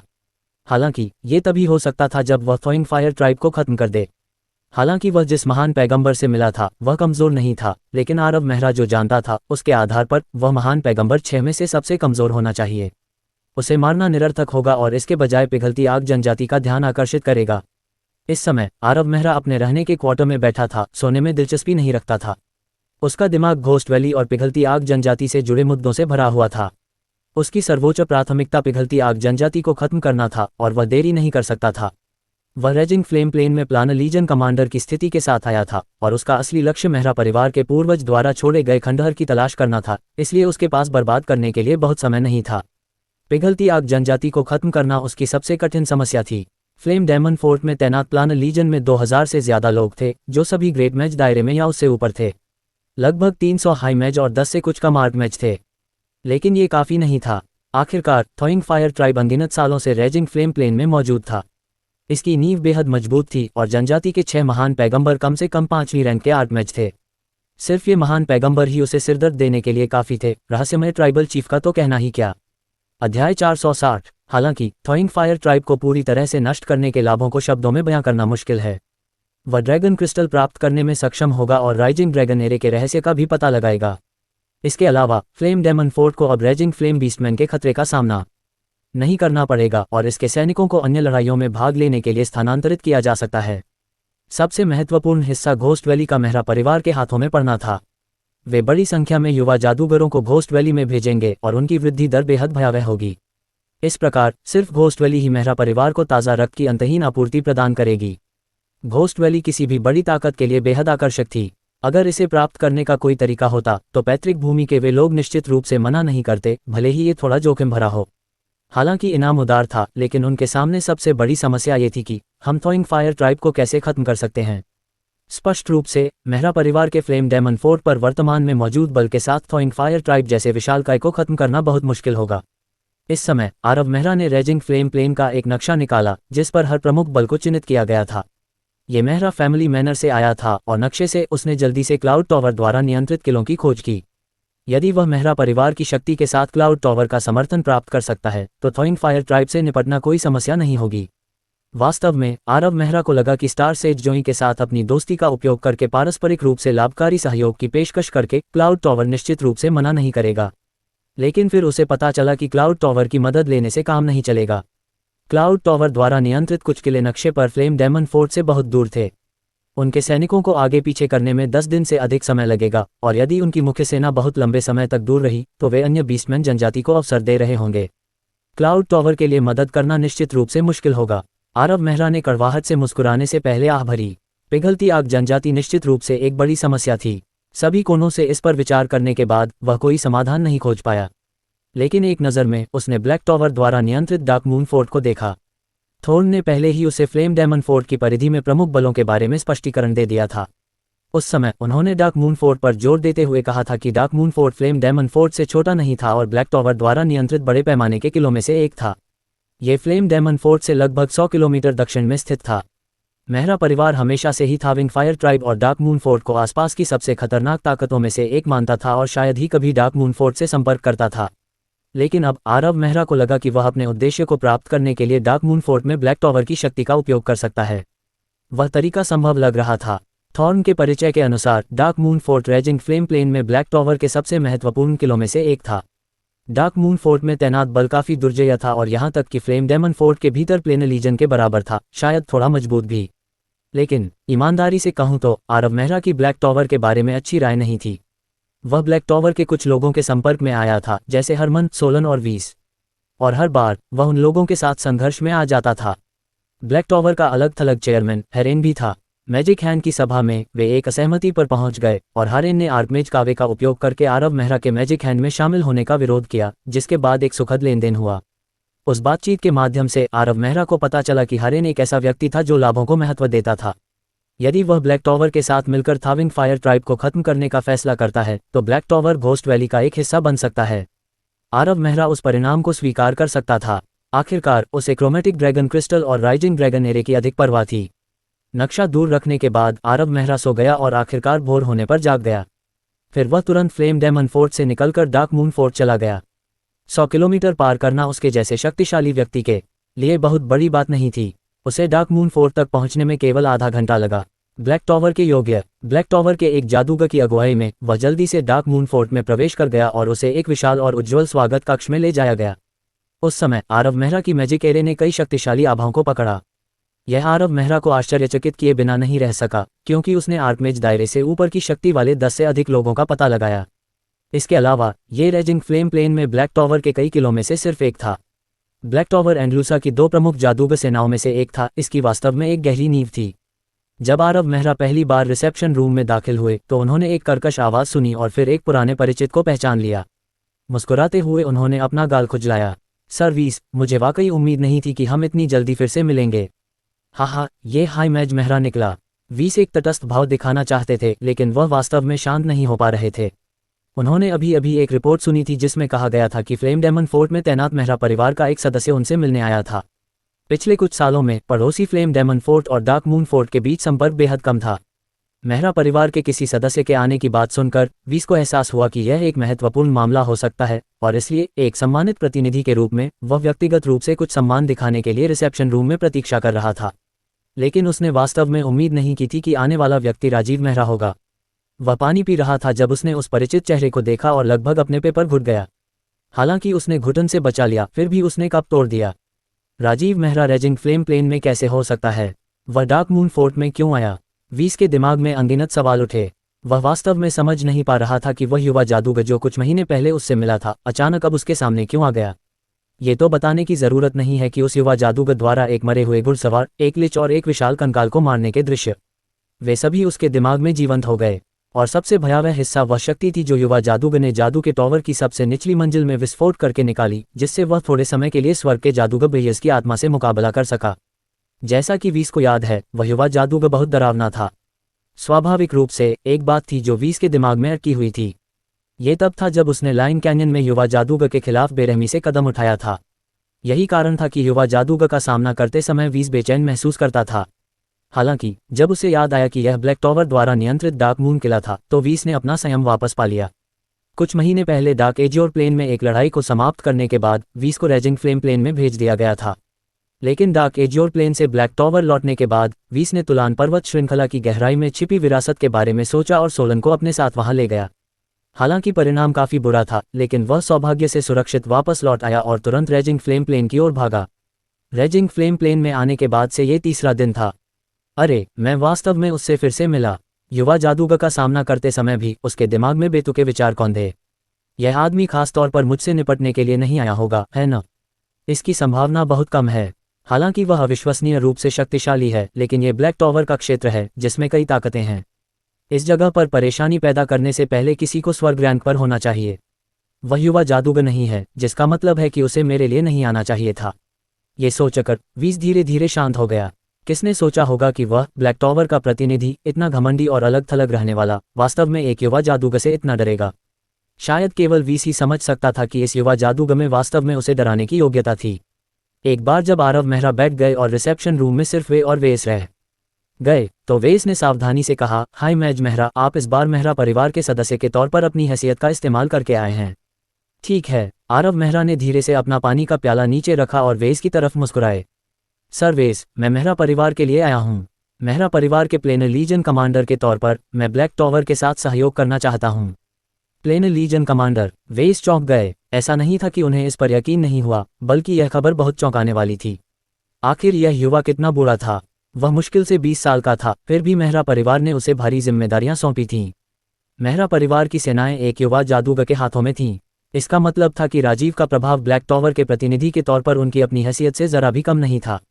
20 की उम्र के आसपास का एक जादूगर जो न केवल बहुत शक्तिशाली था, बल्कि मेहरा परिवार का ध्यान भी अपनी ओर आकर्षित कर चुका था। 20 कल्पना भी नहीं कर सकता था कि उस युवा जादूगर का भविष्य कैसा होगा। वह एंड्रूसा साम्राज्य का एक शक्तिशाली शक्ति संपन्न व्यक्ति बन सकता है। उसकी उपलब्धियां 300 साल पहले के सैंटन मेहरा जैसी हो सकती हैं। सहयोग? आप किस तरह के सहयोग में रुचि रखते हैं, उच्च जादूगर मेहरा? क्या आप अधिक विशिष्ट हो सकते हैं? शांत होने के बाद 20 को आखिरकार प्रस्ताव का जवाब देना याद आया। ऐसा लग रहा था कि डार्क मूनफोर्ट की यात्रा के पीछे यही असली उद्देश्य था। यह इस तरह है। आरव मेहरा ने फिर एक गहरी सांस ली और धीरे से 20 की ओर देखा। सर 20, आपको हाल ही में रेजिंग फ्लेम प्लेन में आना चाहिए था। मुझे आश्चर्य है कि क्या आपने घोस्ट वैली के बारे में सुना है? मैं घोस्ट वैली के बारे में जानता हूँ। 20 के चेहरे पर एक संदिग्ध भाव दिखाई दिया। भले ही वह रेजिंग फ्लेम प्लेन में 3 दिन पहले ही आया हो, लेकिन उसने डार्क एज्योर प्लेन में रहते हुए प्लेन के बारे में कुछ जानकारी सुनी थी। उसने सुना कि फ्लेम डेमन फोर्ट के बगल में एक अजीब घाटी है जिसमें मैना के उतार चढ़ाव को केवल भयावह रूप से मजबूत ही कहा जा सकता है। साधारण जादूगर उस जगह में प्रवेश करते ही फट जाते थे, जबकि महान जादूगर जो उसमें प्रवेश करते थे वे तेजी से आगे बढ़ते थे। वास्तव में 20 जानता था कि ब्लैक टॉवर ने घोस्ट वैली पर कई प्रयास किए थे। आखिरकार यह एक बहुत ही उपयोगी जगह थी। अगर वे घोस्ट वैली पर नियंत्रण कर पाते तो हर साल उन्हें मिलने वाले पावर हाउस की आपूर्ति और साथ ही अन्य महत्वपूर्ण लाभों का वर्णन करना मुश्किल था। यहाँ तक कि एंड्रूसा किंगडम की 2 प्रमुख जादूगर सेनाओं में से एक ब्लैक टॉवर भी घोस्ट वैली की ओर आकर्षित था।